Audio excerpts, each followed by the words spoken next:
Le direct commence, mais je vais attendre 2 minutes. Je vais attendre 19h30 pour démarrer. Mais j'aimerais savoir si quelqu'un me voit parce que j'ai aucun signe de présence sur le direct.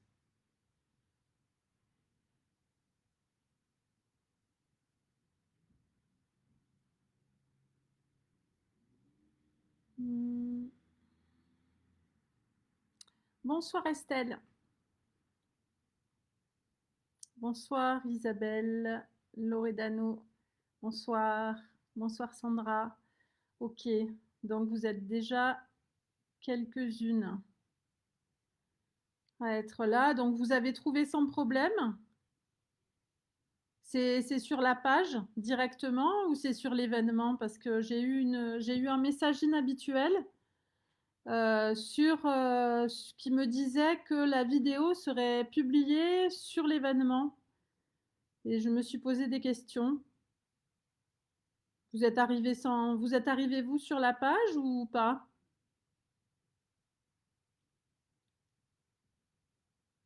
Ok, ça marche. Merci beaucoup. Bon, j'attends une petite minute et on y va. De toute façon, je dois faire la présentation de la... Bonsoir, bonsoir à tout le monde. Bonsoir. Je dois faire la présentation de la conférence pour la communauté de communes. Voilà, donc je vais le faire. Bon, c'est 19h30. Bonsoir à tout le monde. Je suis super contente d'être avec vous. Vous savez que je suis venue à Saint-Vincent-de-Tyrosse il y a longtemps, il y a 6 ans, en 2014. Je ne sais pas si certaines d'entre vous... Oui, Émilie, est-ce que vous vous en souvenez? Ça va super vite. Génial. Il y a plus qu'à, Farah. Super. Bon, en tout cas, je suis venue à Saint-Vincent-de-Tyrosse en 2014 et je me souviens très très bien de la soirée. C'était une super soirée, c'était très très chouette. Et, et on avait parlé des limites. Et depuis 2014, il s'est passé pas mal de choses quand même, puisque il y a eu beaucoup de changements sur ce sujet-là. Donc d'abord, je fais mon travail. On m'a demandé de présenter le... Je fais mon travail, il faut que je fasse. Voilà, alors, cette conférence est donc organisée par l'Escale Info, Espace Information des jeunes et des familles, la communauté de communes MAX et le REAP, Réseau d'écoute, d'appui et d'accompagnement des parents, dans le, dans le cadre des cycles de conférences parents-thèse. Vous pourrez poser vos questions tout au long de la conférence. Et je vous dis aussi qu'elle sera rediffusée, cette conférence, pendant quelques jours sur Facebook et sur le site internet de Max. Et vous aurez certainement euh, un lien pour faire une évaluation, je crois, vers un Google Form, un truc comme ça. Salut Karine. Décidément, en fait, il y a des gens de toute la France. C'est pas seulement Saint-Vincent-de-Tyrosse, évidemment. Alors quand même, je vous dis au début que en 2014, quand j'étais venue à Saint-Vincent-de-Tyrosse, je ne sais plus tellement je pense que c'était au printemps ou en début d'été, et c'est l'année où j'ai créé le concept de parentalité créative. Pour moi, c'est une idée très très importante parce que c'est l'aboutissement de 30 ans de réflexion sur la parentalité. Finalement, aboutir au fait que chaque situation avec un enfant, c'est un peu comme un casse-tête. Il faut se poser et essayer de trouver des solutions avec des critères finalement qui sont essayer de respecter son enfant, etc., etc. Bonsoir, bonsoir à tout le monde. Oui, il y aura un replay. Alors, donc sur la question de la pose de limite, je voulais vous dire que je pense que c'est le sujet central que j'ai traité. C'est un des sujets les plus importants que j'ai traité dans ma vie. Et si je m'y suis intéressée, c'est parce que j'ai eu un premier enfant avec qui avec qui je ressentais des pulsions de violence et je comprenais pas du tout pour quelles raisons j'avais ces pulsions et pour quelles raisons j'avais envie de taper sur l'être que j'aimais le plus au monde, en définitive. Et je me retenais bien entendu de le faire. Et c'était difficile et ça a été le questionnement. Pourquoi finalement pourquoi, pourquoi j'ai envie de faire mal à un être humain que j'aime tant, qui compte tellement pour moi. Et j'ai écrit Poser des limites à son enfant et le respecter. Donc, c'est le titre de la conférence en 99. Je l'ai écrit avant Élever son enfant autrement. C'est pas un livre qui a été publié tout de suite. Il a été publié tout de suite après Élever son enfant autrement. Mais j'avais dans l'idée qu'il fallait donner aux parents des idées, des astuces et des solutions pour poser des limites à leurs enfants autrement s'ils ne voulaient pas répercuter la violence qu'ils avaient subie sur leurs enfants éventuellement. Je ne sais pas si je ne sais pas si ça vous parle, cette idée-là, mais en tous les cas, pour moi, ça a été un peu le travail d'une vie, je dirais. Et j'ai quand même envie ce soir, avant de démarrer, de rendre hommage à tous les parents qui accompagnent des enfants tant bien que mal, avec toutes les difficultés que ça peut poser d'accompagner des enfants, avec toutes les réactivations de notre histoire personnelle, la fatigue, l'épuisement, les problèmes économiques et les difficultés que nous avons là aujourd'hui avec le confinement, le coronavirus, etc. Je trouve que c'est très, très compliqué. Oui, vous pourrez la revoir, la conférence. J'ai plus mal au dos, ben, j'en suis ravie, Eric. Je suis ravie que vous n'ayez plus mal au dos. Alors, donc voilà, il y a quand même une difficulté dans la parentalité. Si vous êtes parent, vous le savez que cette difficulté, elle existe, que la parentalité, c'est un nombre incalculable de gestes, de détails qu'on pose chaque jour. On prend soin des petits êtres humains qui vont constituer la société de demain. C'est très difficile et on fait ça dans des conditions très complexes parfois, avec des revenus qui sont très bas, des problèmes de chômage et comme je l'ai dit, des problèmes économiques qui font pression sur nous. Et c'est difficile d'être parent aujourd'hui, sans compter toute la culpabilité qui existe.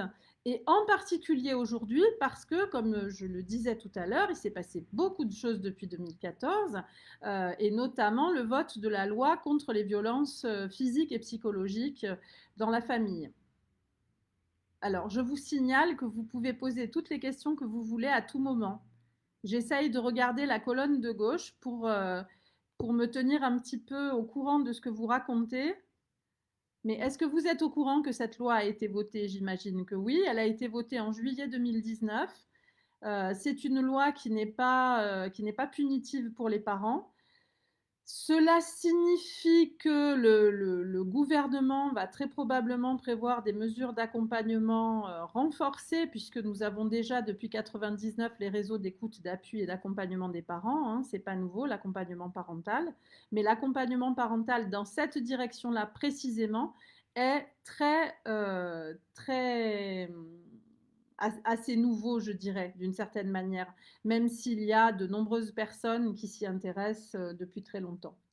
Alors, ce que je voulais vous dire là, c'est que je vais vous parler pendant peut-être une vingtaine de minutes, une demi-heure, et puis après, je me mettrai au courant, enfin, j'essaierai d'écouter vos questions, de voir un petit peu ce que vous avez à dire sur le sujet, parce que sur la question des limites, les parents ont toujours 1000 questions, et aussi une grande culpabilité.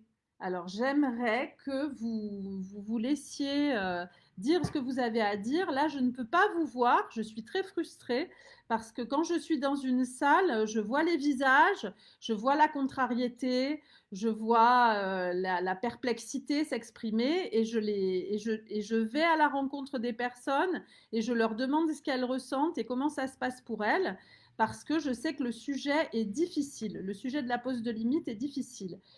Tout le monde dans notre société, à peu près tout le monde dans notre société française, a reçu des fessées et en a probablement donné, a puni peut-être ses enfants, etc., etc. Donc moi, je pars du principe que on a de plus en plus d'informations, on a de plus en plus de propositions de solutions, mais on n'a pas encore tout résolu, je pense. Et voilà, je suis là ce soir pour partager avec vous ce qui m'a aidé le plus, qui m'a été d'une très grande utilité. En tant que parent, Sabrina est en Espagne. Oui, alors, j'en profite aussi pour vous dire que par chez vous, enfin, si vous êtes en Espagne, près de la côte basque, si vous êtes à Saint-Vincent de Tyros, il y a une consultante en parentalité que j'ai formée qui s'appelle Charlotte Limaudin qui fait un super boulot. Et il y en a partout en France, des consultantes en parentalité. Alors, du Mans, de Bordeaux, à Bordeaux aussi. En Allemagne, il y en a une aussi. Et vous pouvez trouver ces personnes sur le site parentalitécréative.com. Bon, je reviens aux idées qui m'ont aidée. La première idée qui m'a aidée, c'est de comprendre tout de suite qu'il me fallait une tribu autour de moi pour me soutenir.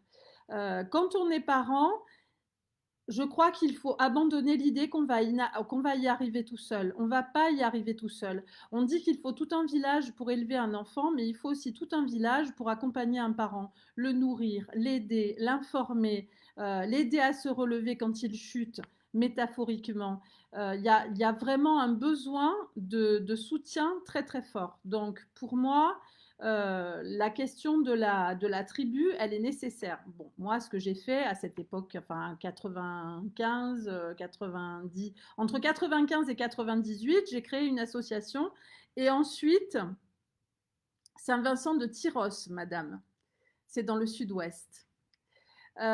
Et ensuite, donc, j'ai créé une liste de discussion sur Internet. C'était un groupe Yahoo qui s'appelait Parents Conscients. Et ça a été ma tribu d'amis. Et j'ai toujours ces amis-là avec qui je continue à mener des actions. On continue à se soutenir sur des thématiques qui ont énormément changé, le vieillissement des parents, leur disparition, etc., etc. Leur accompagnement, hein, c'est une autre période de la vie forcément.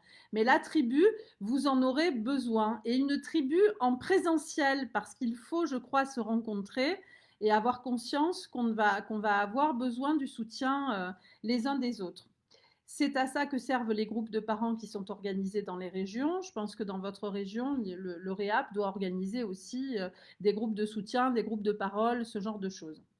Ensuite, ce qui est important, c'est de changer notre regard sur l'enfance. On a eu un regard sur l'enfance pendant des siècles assez particulier.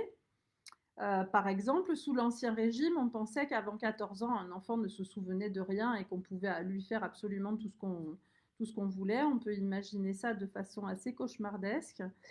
D'une manière générale, l'éducation des enfants, l'éducation, ça consiste à amener un enfant à se conduire d'une certaine manière. Et pour cela, l'éducation traditionnelle a toujours utilisé comme levier la peur, la privation, la punition, la menace, les coups, etc. Donc on connaît, on a connu ça. Donc le souci, c'est qu'aujourd'hui, parce que oui, ce que je ne vous ai pas dit, c'est que depuis 2014, on a aussi eu la sortie du livre de Catherine Guéguin qui parle des neurosciences affectives. Donc c'est le livre pour une enfance heureuse.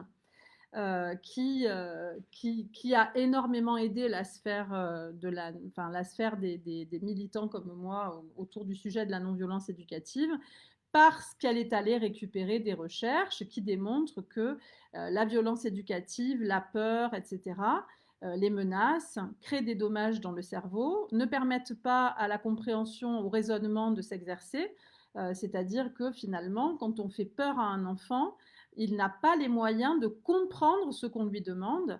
Donc, c'est complètement contre-productif.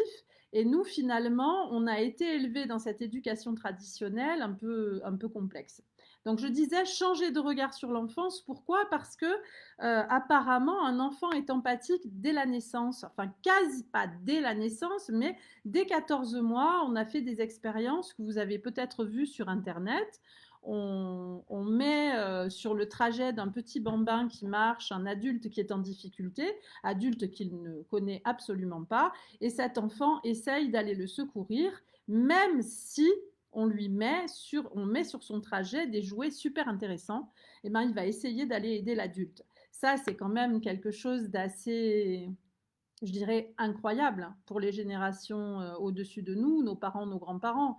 On n'a jamais pensé qu'un enfant était empathique. Donc finalement, l'accompagner, ça consiste plutôt à préserver son potentiel plutôt que à se dire, tiens, je vais lui apprendre à être empathique et je vais lui apprendre ceci et je vais lui apprendre cela. En réalité, il n'y a pas grand-chose à faire sur la question des limites. Bon, je suis sûre que vous allez râler si je vous dis ça. Bonsoir Natacha. Est-ce qu'il y a des commentaires, des questions, des manifestations d'insatisfaction? Non. Ce que je voulais vous ajouter aussi par rapport au changement de regard sur l'enfance, c'est que je crois aussi qu'il faut changer de regard sur soi. Arrêter de se dévaloriser, arrêter de penser qu'on est un mauvais parent, euh, essayer de se remettre un petit peu à penser que nous avons de la valeur, que nous pouvons y arriver, que nous sommes d'excellents parents, que nous voulons le meilleur pour nos enfants et que nous cherchons des solutions, je dirais d'une certaine manière sans relâche. Quand on a décidé vraiment d'élever ses enfants, d'accompagner ses enfants sans fesser ni punition, c'est vrai on est dans une recherche très active et on a un cerveau qui fonctionne très très bien. Et la plasticité du cerveau qui a été découverte il y a finalement pas très très longtemps, hein, peut-être une dizaine d'années, mais peut-être un peu plus que ça en fait, hein, la plasticité du cerveau. Mais enfin, disons que nous, on en tient compte depuis très peu de temps. Le fait que notre cerveau soit plastique, nous aide à mettre des solutions en place et à les mettre de plus en plus facilement, de plus en plus aisément en place. Est-ce que vous avez des questions d'ores et déjà? Si j'étais avec vous, je suis sûre que vous en auriez. Souvent, l'enfant vient appuyer sur nos propres blessures et cela inconsciemment. Absolument. Je suis tout à fait d'accord avec ça. Et je vais d'ailleurs en parler. C'est très dur, oui. Maman de 2 enfants, 2 ans et 4 ans. C'est dur d'avoir des enfants jeunes, hein, des enfants d'âge préscolaire. Ça nous fatigue énormément. Il y a un épuisement, c'est ça, c'est ouais. Il n'y a pas beaucoup d'accompagnement. Dolto disait on ne se construit pas sur du sable mouvant. Il n'en pouvait plus de voir l'argent, la chance et l'amour fuir. Non, mais ça c'est oui, non. OK. Pour une autre conférence Zoom, oui, c'est vrai, mais ça dépend combien vous êtes sur Zoom, parce que sur Zoom, on peut voir 20 personnes, enfin, on peut voir pas mal de gens, mais c'est très difficile quand même.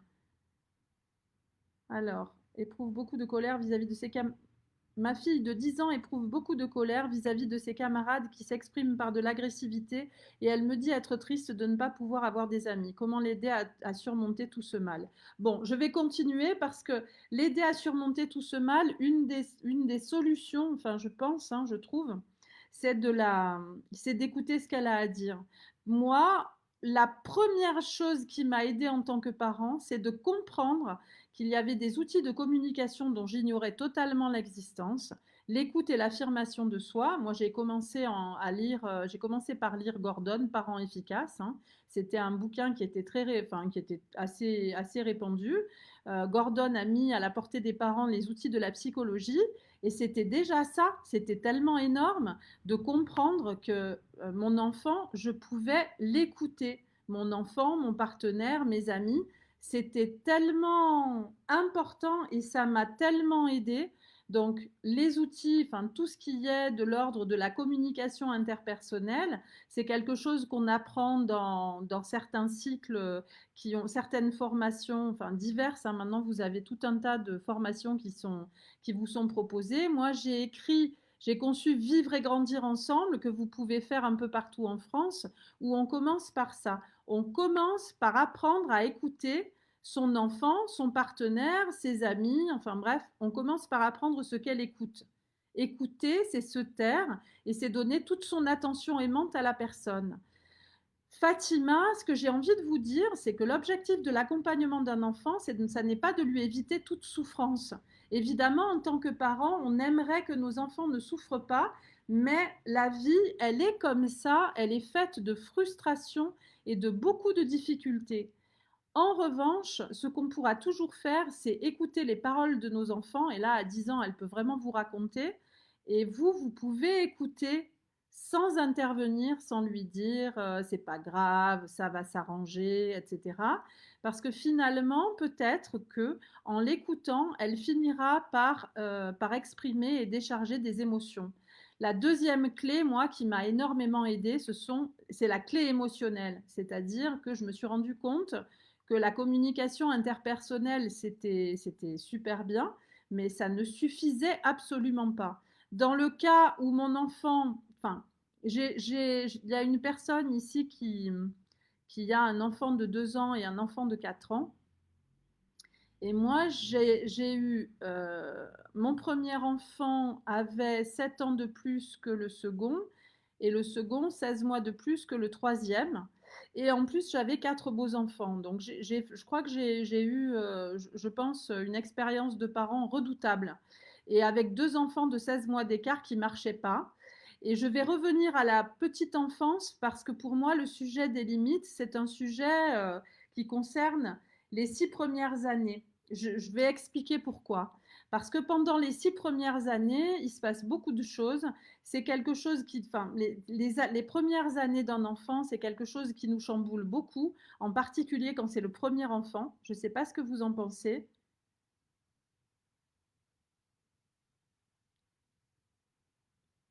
Je trouve très dur en tant que parent qui n'a pas été élevé dans la bienveillance de mettre en place des choses qu'on ne connaît pas, sans exemple concret, et surtout de ne pas retomber dans ce qu'on connaît.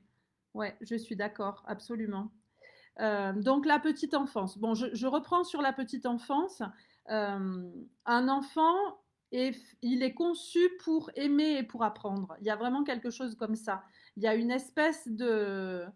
Votre enfant vous aime inconditionnellement et il va être complètement guidé par son moteur interne pour découvrir son environnement, toucher à tout, faire toutes sortes d'expériences, etc. Et ça, c'est sûr, c'est très important de ne pas appeler ça bêtise. L'expérience, elle est nécessaire. euh, Elle est nécessaire pour découvrir et apprendre son environnement. Et nous, en tant que parents, ce que nous voulons, c'est que notre enfant comprenne qu'il y a des choses qu'il peut faire et des choses qu'il ne peut pas faire.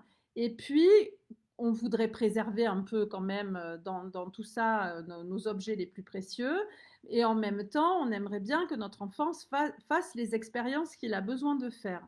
Entre 0 et 3 ans, excusez-moi, hein, je m'interromps parce que je vois un commentaire qui va passer. Maman d'un petit garçon de 3 ans en décembre, mon fils est rentré à l'école en septembre et depuis, eh ben, je l'ai perdu, votre... Oh là là. En fait, les témoignages défilent et depuis qu'il est rentré à l'école, je pense qu'il s'est passé quelque chose. Bon, je vais jamais arriver à tout lire, mais c'est pas très grave. Je continue et puis j'essaierai de temps en temps de prendre vos commentaires. Donc, entre 0 et 6 ans, votre enfant grandit et il a besoin. Alors, moi, il y a une image que j'aime énormément plutôt que le cadre, hein, parce que j'aime pas tellement le cadre. C'est celle de la carte du monde qui m'a été donnée par Brigitte Guimbal, qui est spécialiste des émotions pour le magazine Peps, que j'ai créé en 2012. Donc, cette idée de carte du monde, de donner à l'enfant une carte du monde aussi précise que possible pour qu'il puisse se déplacer et comprendre le monde, parce que notre enfant, en définitive, ce qu'il fait en grandissant, c'est apprendre le monde et son fonctionnement. Et l'apprentissage, ça fait appel aux neurosciences cognitives, ça se fait par palier, de façon progressive, avec des régressions. On va apprendre quand on ressent des émotions positives, on apprend quand on se sent mis au défi, qu'on est passionné, qu'on a envie de creuser certains sujets. Alors ça peut être mettre ses mains dans un pot de terre et le vider avec une application euh, une redoutable application. Ça peut être renverser la énième bouteille de shampoing dans la baignoire et constater que ça fait de la mousse et c'est tellement génial. Tout ça, c'est génial pour un enfant et un enfant ne peut pas comprendre que vous arrêtiez son expérimentation. Pourtant, il va falloir le faire, mais on le fera avec beaucoup de délicatesse et on va essayer, si on sait que notre enfant est un adepte du shampoing dans la baignoire et qu'on en a ras-le-bol de racheter du shampoing sans arrêt, et ben on lui enlève la bouteille de shampoing, on lui donne des bouteilles vides, on lui donne des contenants à vider, à remplir, à transvaser, etc.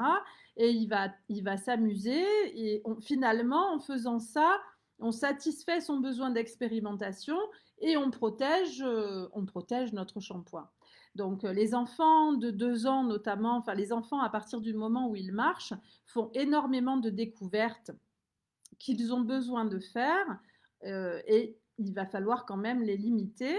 Mais il faut savoir qu'un enfant de cet âge-là, un enfant qui commence à marcher là jusqu'à, je sais pas, ça dépend des enfants. Tous les enfants sont très différents de ce point de vue-là, mais 2 ans, 3 ans, 4 ans, je dirais, euh, on va pas intervenir pour dire quoi. Enfin, bien sûr, on va dire quelque chose. On va dire qu'on n'est pas d'accord. On va dire c'est dangereux. Attention, les doigts dans la prise. Voilà, je vais mettre quelque chose. Je vais mettre un cache-prise, etc. Là, je viens de voir quelque chose qui est très important. Sans punition, l'enfant peut-il comprendre les conséquences de ses actes? Eh bien oui, il peut comprendre les conséquences de ses actes sans punition. J'y reviens. Il faut que j'y revienne à ça parce que là, j'en suis pas encore là. J'en suis aussi premières années. Donc, les 2 premières années ou les 3 premières années, quand on empêche un enfant d'agir parce qu'il se précipite sur notre ordinateur avec un objet lourd et qui risque de casser l'ordinateur, on retient notre enfant, bien entendu. On le retient avec force et sans violence et on lui donne une activité alternative. Est-ce qu'il peut aller taper avec son marteau, son petit marteau ou son marteau dans le jardin sur une planche? C'est parfait. Je vais toujours lui dire non, non, non, non, non, attends, attends, attends, attends. Tu peux pas faire ça. Je suis pas du tout d'accord avec ça. Viens, je vais te donner une planche. Tu vas pouvoir taper sur. Est-ce que moi, je tape à coups de marteau dans mon ordinateur sur mon écran? Non, bien sûr que non. Il faut comprendre que le sujet de la pose de limite, il est lié à de multiples sujets, mais un des éléments qui est important, c'est que l'enfant apprend par mimétisme. Il imite ce que l'on fait. Et finalement, souvent, je remarque que moi, en tout cas, j'ai été très agacée par des comportements de mes filles, comportements que j'adoptais, bien entendu. C'est-à-dire, je supportais pas qu'elles soient bordéliques alors que je suis bordélique. Par exemple, alors souvent, ce qu'on ne supporte pas chez nos enfants plus grands, c'est quand même quelque chose que parfois nous pratiquons. Cette semaine, j'ai parlé de la loi anti-fessée pour illustrer une condamnation. La réaction de ses futurs parents est terrifiante. Une fessée n'a jamais tué personne. Moi, madame, j'en ai pris des fessées, je vais bien. Et je crois que le chemin est encore très loin. Ah oui. Ben, je sais pas si c'est très loin, ça semble très proche et en même temps, notre société, j'ai l'impression qu'elle est très hétérogène. C'est pour ça que quand je fais des interventions comme ça, je me pose beaucoup de questions dans la mesure où il y a toute une partie des parents qui sont très informés, qui vont beaucoup sur Internet et même parfois trop. Enfin, il y a beaucoup de choses qui viennent, qui nous semblent, enfin, beaucoup de messages qui nous disent réglez vos problèmes avec vos enfants en 7 jours. Avec moi, vous allez ceci, cela. Moi, je vous dis tout de suite, il n'y a pas de recette miracle. Ça n'existe pas. C'est un travail, c'est un processus. C'est un processus qui est riche, qui est plein de richesses. C'est comme une plante, c'est comme une petite graine qu'on plante et qu'on arrose et qu'on voit pousser. C'est absolument génial et on en profite chaque jour de ce processus. On profite chaque jour de développer notre créativité pour trouver des solutions nouvelles, mais c'est pas vrai, ça se fera ni en 5 jours ni en 7 jours. Et il y a pas de secret. On travaille énormément. Oui, je suis d'accord. On n'a pas beaucoup de. Ouais. Alors, bon, je vais poursuivre. Donc, les tout petits enfants, c'est vrai qu'on va leur parler et leur dire qu'on n'est pas d'accord et leur dire gentiment non, non, non, non, leur donner une activité alternative, les retenir avec force et sans violence. Et ce qui va se passer quand on va faire ça, moi, c'est ça qui m'a beaucoup aidé, hein, je vous le dis, c'est que notre enfant va faire une crise de rage. C'est-à-dire qu'un petit enfant là de 2 ans qui court dans la rue qui s'apprête à traverser, son père qui le retient parce qu'il a peur, il va retenir son enfant, il va le protéger. L'enfant va faire une crise de rage parce qu'il a été empêché d'agir. On l'a empêché d'agir. Donc il va faire une crise de rage. C'est parfaitement normal. La crise de rage va l'aider à accepter la frustration qu'il a éprouvée, la souffrance de la frustration qu'il a éprouvée. Ça va l'aider à la guérir.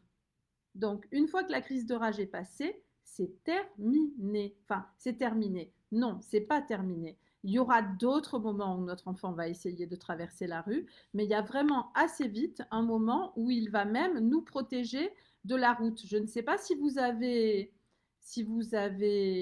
cette expérience-là, mais moi, très très vite, hein, j'ai pas eu longtemps à faire ce genre de démarche, à leur expliquer comment fonctionne feu rouge, feu vert, etc., etc. Très très vite, mes enfants m'ont empêché de marcher au milieu de la rue. On habitait dans la Cambrousse à une époque, et je marchais volontiers au milieu des chemins goudronnés, et mes enfants me poussaient vers le bord de la route. Non, non, non, maman, tu étais trop au milieu, tu risques de te faire écraser par une voiture. Enfin, bon, je pense que ce sont des messages qui passent assez vite parce que les voitures, un enfant sent de toute façon, ressent que c'est quelque chose de puissant qui peut facilement le renverser. Et c'est toujours pareil, ce sont des expériences et nous les protégeons, on leur explique, mais c'est pas forcément euh, les explications, c'est la pratique aussi. On se promène avec eux, on les tient par la main, enfin bref.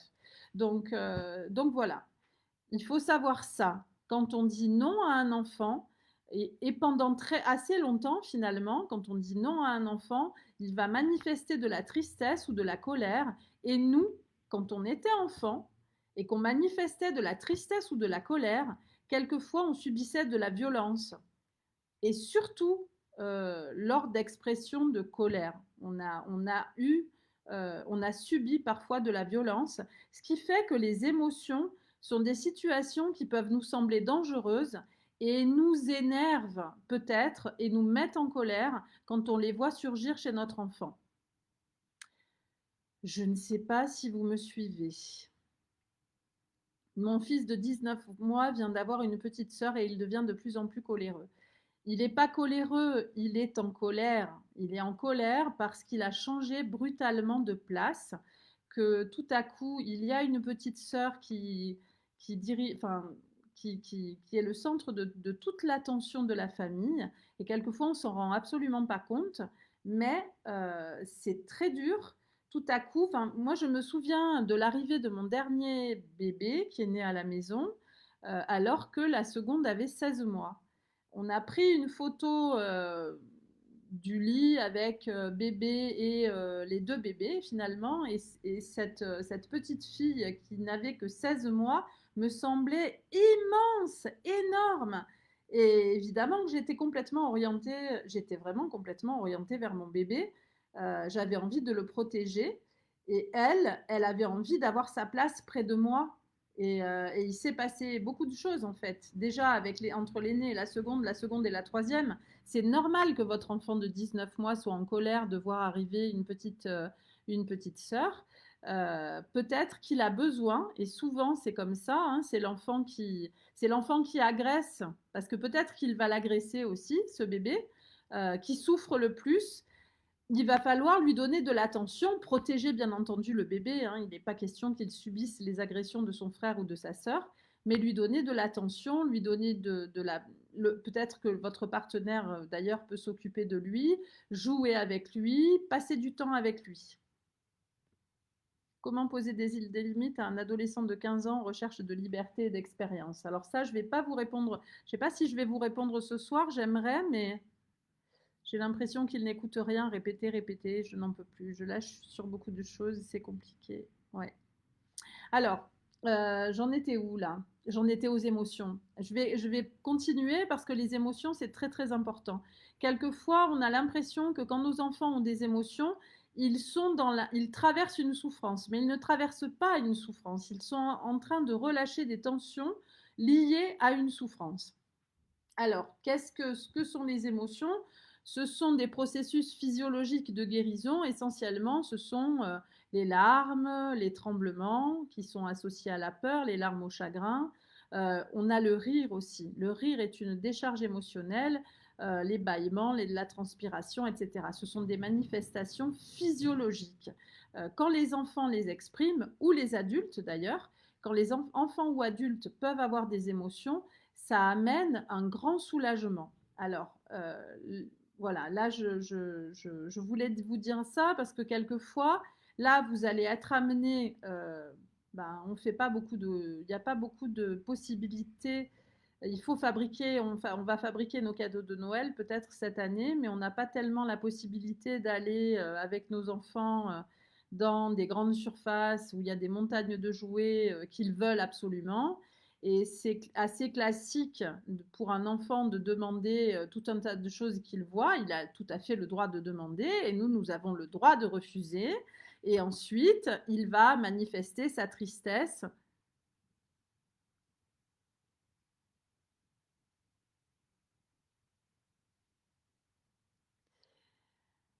Oui, donc votre enfant va manifester sa tristesse parce qu'on lui aura dit non, et c'est très important qu'il puisse le faire et qu'il puisse essayer de, enfin qu'il puisse le faire jusqu'au bout, même si c'est difficile pour nous au début d'écouter ces manifestations émotionnelles qui quelquefois font que tous les regards se dirigent vers nous et on est un petit peu inquiet et on se demande est-ce que je fais bien de faire ça? Est-ce que c'est une bonne chose? Oui, c'est une bonne chose parce que votre enfant a besoin de relâcher les tensions qui sont dues à la frustration qu'il a éprouvée quand vous lui avez dit non.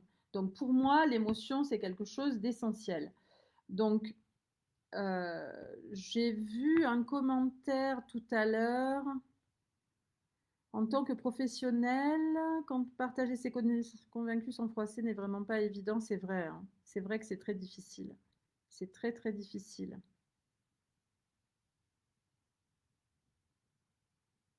Alors, ce que je voudrais vous dire aussi, c'est qu'une autre clé de la pose de limite, c'est le fait de combler les besoins. Vous l'aurez sûrement remarqué, notre société n'est pas vraiment organisée autour du fait de combler les besoins des individus, et encore moins ceux des enfants. Parce que les enfants, on leur fait une vie qui est quand même très particulière, par habitude, je dirais. Par exemple, moi, avec la petite fille et le bébé dont je vous parlais tout à l'heure, mon premier enfant, mon premier bébé, j'étais enceinte, j'ai eu une menace de, enfin, je sais pas, enfin, je sais que j'ai passé 8 jours là, à l'hôpital pendant ma grossesse. Et après, il y avait une menace d'accouchement prématuré. Du coup, j'ai dû rester chez moi. Je ne pouvais plus aller travailler. J'en étais vraiment malade de ne plus pouvoir aller travailler. Ça me rendait dingue. Je faisais un travail qui était tellement passionnant que je ne comprenais pas pourquoi je devais rester à la maison.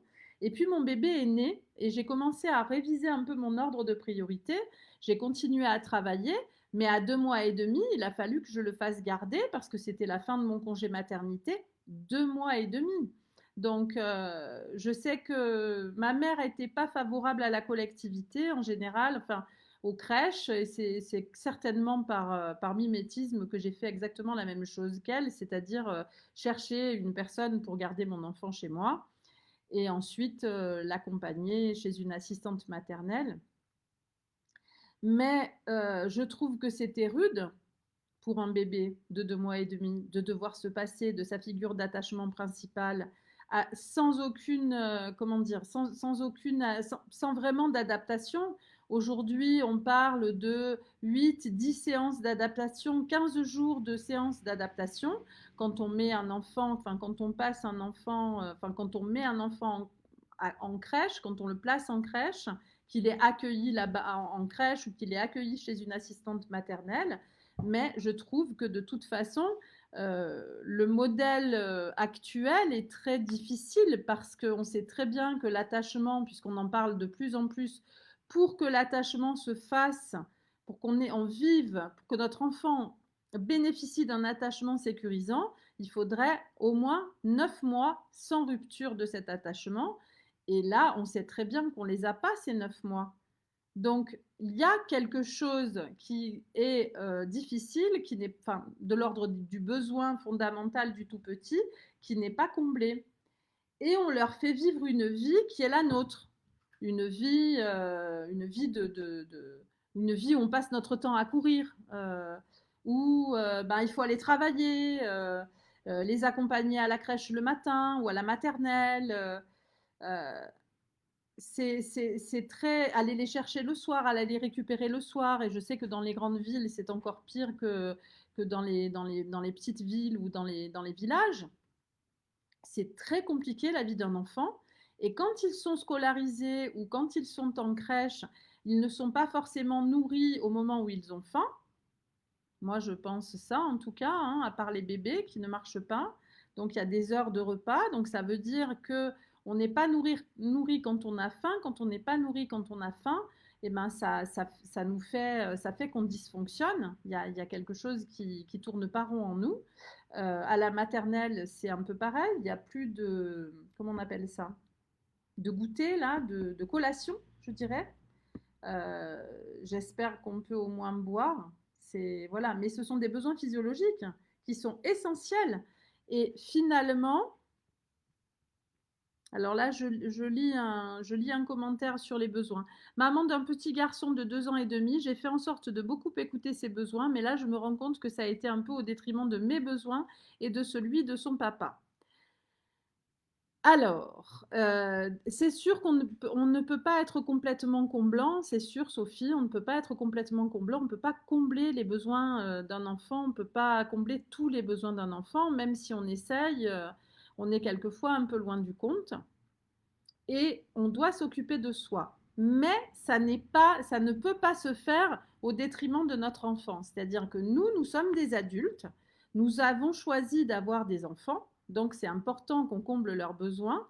Mais comme nous sommes adultes, nous pouvons nous organiser pour combler nos besoins tout en finalement s'organisant pour que les besoins de notre enfant soient comblés. Pourquoi ne pas passer avoir un temps pour soi, par exemple, à l'extérieur de la maison et laisser l'enfant au papa et vice-versa. Et puis, essayer de se dire que ces premières années, c'est une course de fond et ça, personne ne nous le dit. C'est un truc qui est très difficile.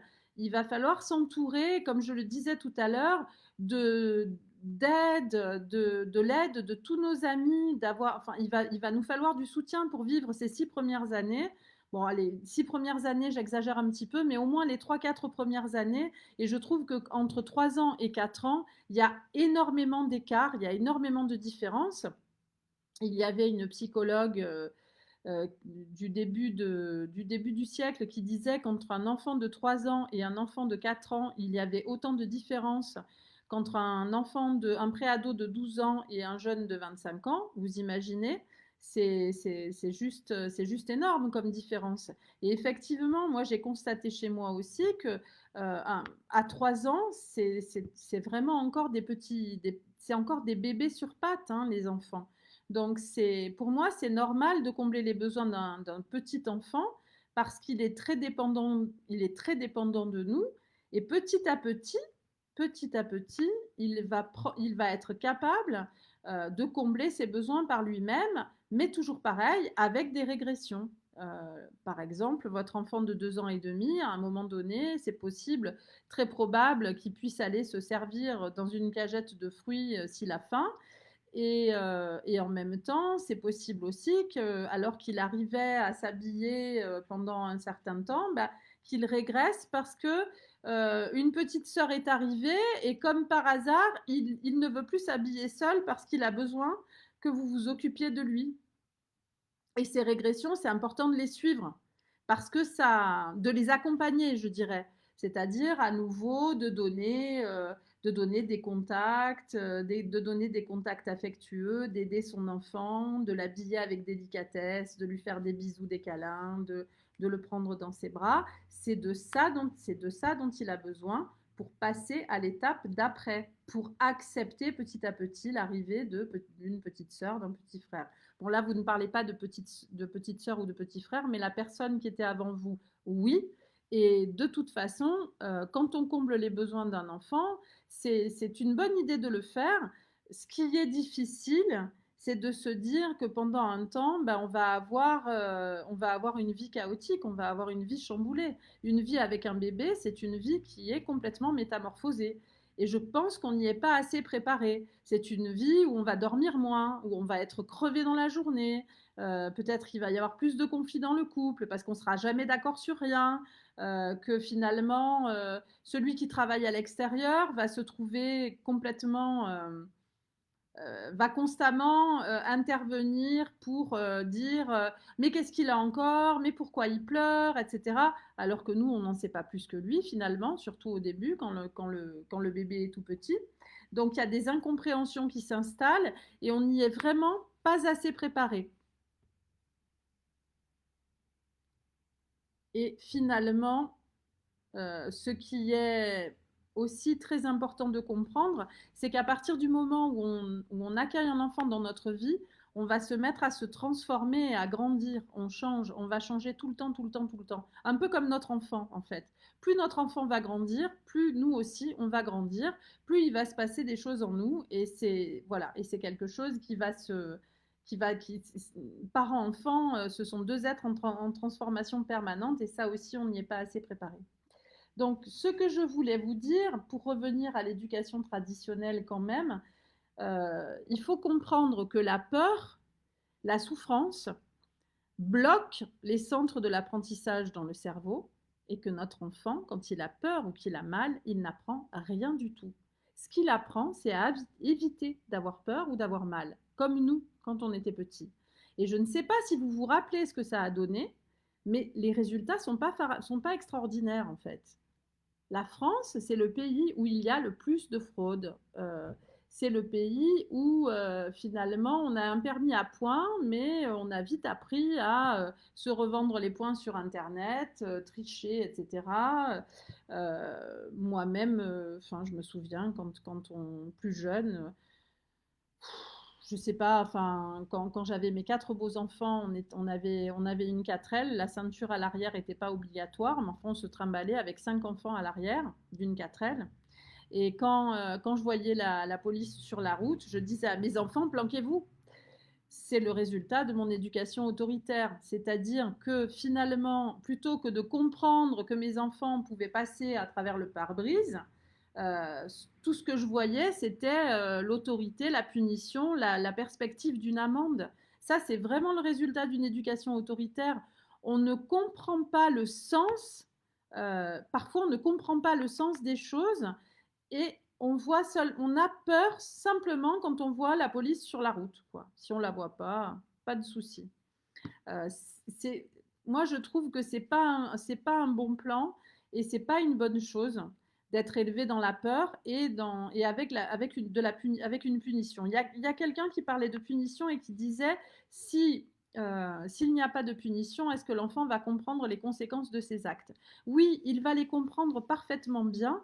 La punition, c'est encore une blessure et finalement, je me souviens de Bernard Lampert. Bernard Lampert, c'est un psychologue qui a écrit pas mal de bouquins à une époque. Enfin, c'est quand même assez ancien.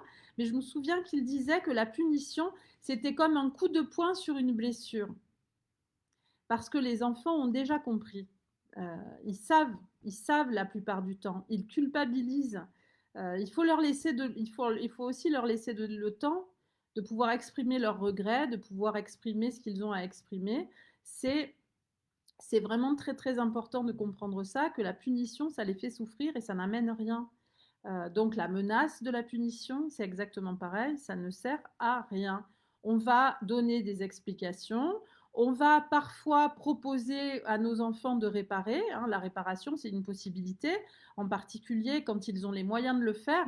Parfois, ils n'ont pas les moyens de le faire.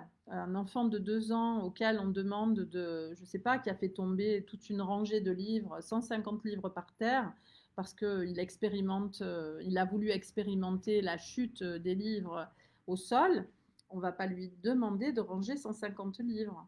En revanche, on peut lui dire, est-ce que tu veux bien m'aider à en ranger un? C'est ça la réparation. C'est déjà... et puis on ne s'énerve pas s'il ne veut pas nous aider à ranger. On peut lui dire, ah, mais est-ce que tu veux m'aider? Au moins en me regardant, être avec moi pour partager ça. Voilà, on s'énerve pas, c'est pas la peine, ça sert à rien. Et plus on est dans ce genre d'attitude, plus notre enfant grandit en sécurité, et plus il grandit en sécurité, et plus il est capable d'être coopératif, joyeux, aimant, intelligent, créatif, etc. Donc je crois que c'est quelque chose qu'il faut comprendre, qu'un enfant et une famille, évidemment, c'est un système, et que chaque fois que l'un de nos enfants dysfonctionne, il y a quelque chose qui ne va pas dans sa vie. Est-ce que c'est à l'école que ça se passe? Est-ce que... Alors, Estelle dit on a les commentaires décalés. On a les commentaires en décalé.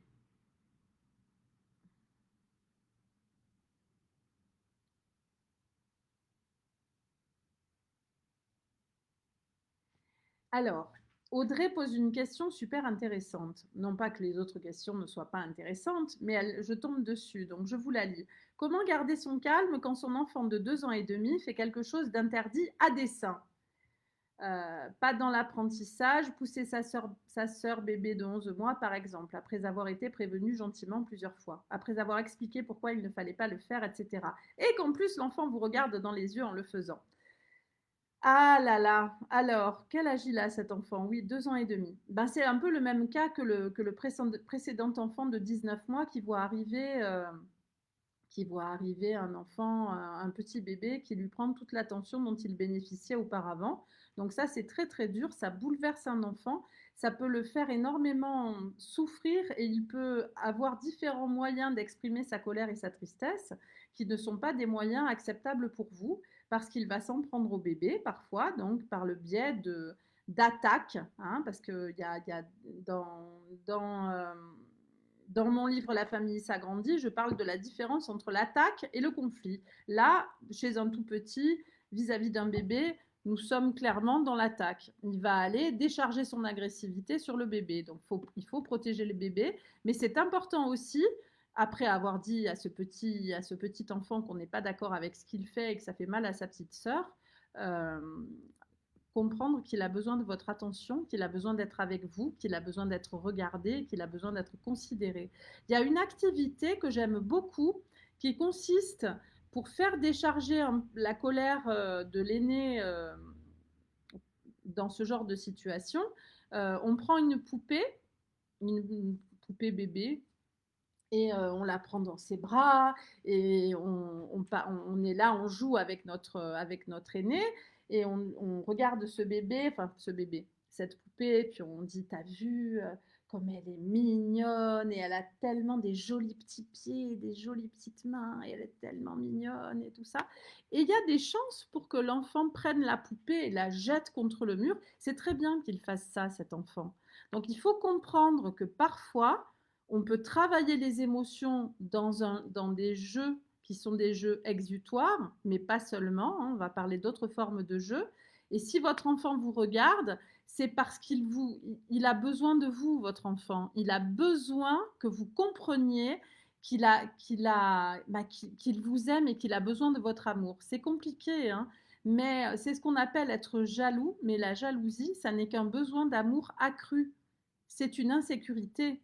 On se sent en insécurité parce que tout à coup arrive un être humain nouveau qui n'existait pas jusque-là et on n'a qu'une envie, c'est que cet être humain regagne l'endroit d'où il vient et on a du mal à croire qu'il va rester tout le temps avec nous et ça nous fait ça peut nous prodiguer une, une grande tristesse, ça peut être extrêmement triste. Donc l'aîné a besoin de soins, il a besoin de jouer avec vous, de vos câlins, de votre attention, de l'attention de votre partenaire. C'est très important, cette histoire de relation frère-sœur. Comment sortir de l'obéissance pour accompagner les enfants de 2 à 6 ans à se responsabiliser tout en posant les limites, en respectant ses besoins et les nôtres? Le défi de la soirée, quoi. Enfin, le défi de la soirée. Le défi de l'année, je dirais, on ne va pas responsabiliser des enfants de 2 ans et 6 ans, on va les accompagner, on va les informer, on va faire des expériences avec eux, on va les regarder faire des expériences, on va les encourager à faire des explorations, mais ce n'est pas l'âge de la responsabilisation. Voilà. Et surtout pas, je pense que ça n'est pas à un enfant de 6 ans d'être responsable ni de lui-même, ni de son petit frère ou de sa petite sœur. Quelquefois, nous, on l'a été beaucoup trop tôt responsabilisé. Ça dépend de ce que vous entendez par responsabiliser, mais je trouve que quand on est parent de jeunes enfants, on n'a qu'une hâte, c'est qu'ils soient autonomes Et puis quand ils arrivent autour de 8, 9 ans, 10 ans, qu'ils nous demandent à prendre le bus seuls, on est capable de leur dire non parce qu'ils sont trop jeunes. Attention, parce que quand ils sont petits, plus on s'occupe d'eux, plus on les nourrit de notre affection, on joue avec eux, plus on s'occupe d'eux et on comble leurs besoins, plus ils vont prendre leur envol assez tôt finalement. Et il y a plusieurs manières de prendre son envol.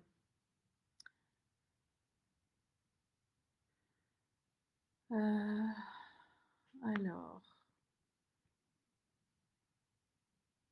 du coup, je disais donc qu'il y a plusieurs manières de prendre son envol, mais prendre son envol, ça va être euh, gérer ses besoins dans un premier temps, s'habiller, choisir ses vêtements, se rendre à l'école tout seul, peut-être, aller au collège seul, puis aller chez des amis, passer 1 ou 2 jours chez des amis, passer la nuit à l'extérieur de la maison. Enfin bon, bref, tout ça, ça se fait petit à petit, mais il y a quand même un moment où, quand même arrive un moment, la personne qui parlait d'un enfant de 15 ans, c'est plus le moment de poser des limites là, c'est le moment de faire en sorte que le lien soit excellent. Et c'est le seul moyen qui nous reste, parce que finalement, à 15 ans, contrôler, punir, interdire, c'est très contre-productif et ça endommage beaucoup la relation qu'on peut avoir avec un adolescent. Alors on baisse jamais les bras avec un adolescent, on l'accompagne, mais c'est pareil, c'est une question de lien. On va être beaucoup moins sollicité par lui, beaucoup moins qu'un petit enfant de 3 ans, 2 ans, enfin les enfants dont vous parlez là, mais l'adolescence, c'est vraiment c'est un tout autre sujet.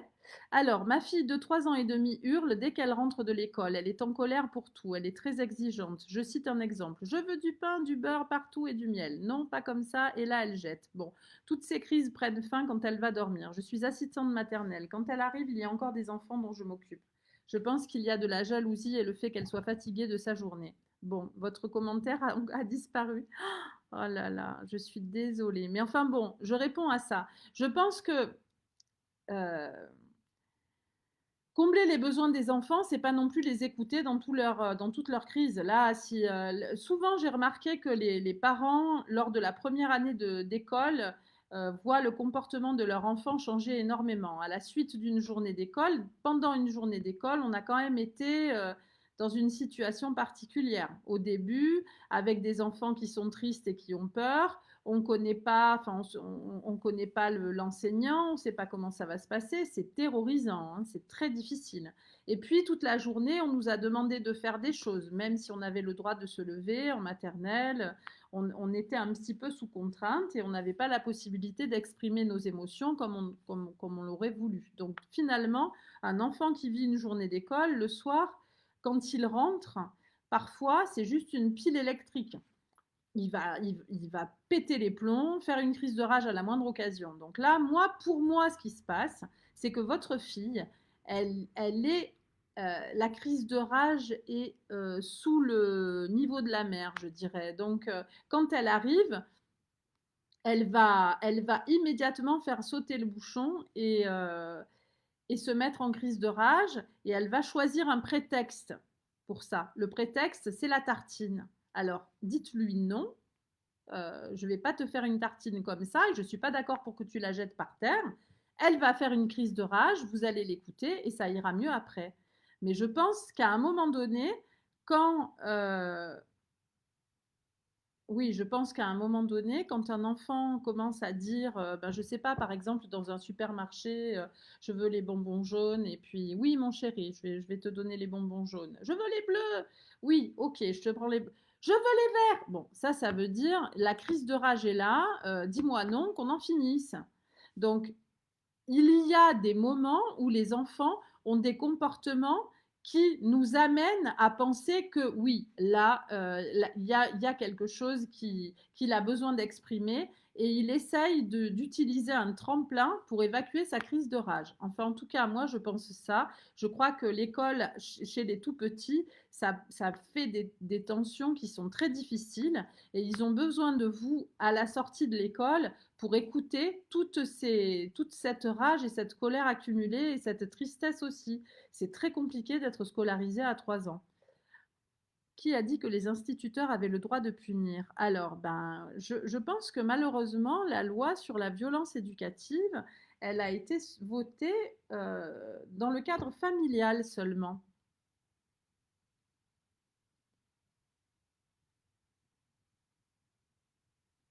Que pensez-vous du fait de reproduire un comportement envers un enfant pour qu'il comprenne que ça fait mal?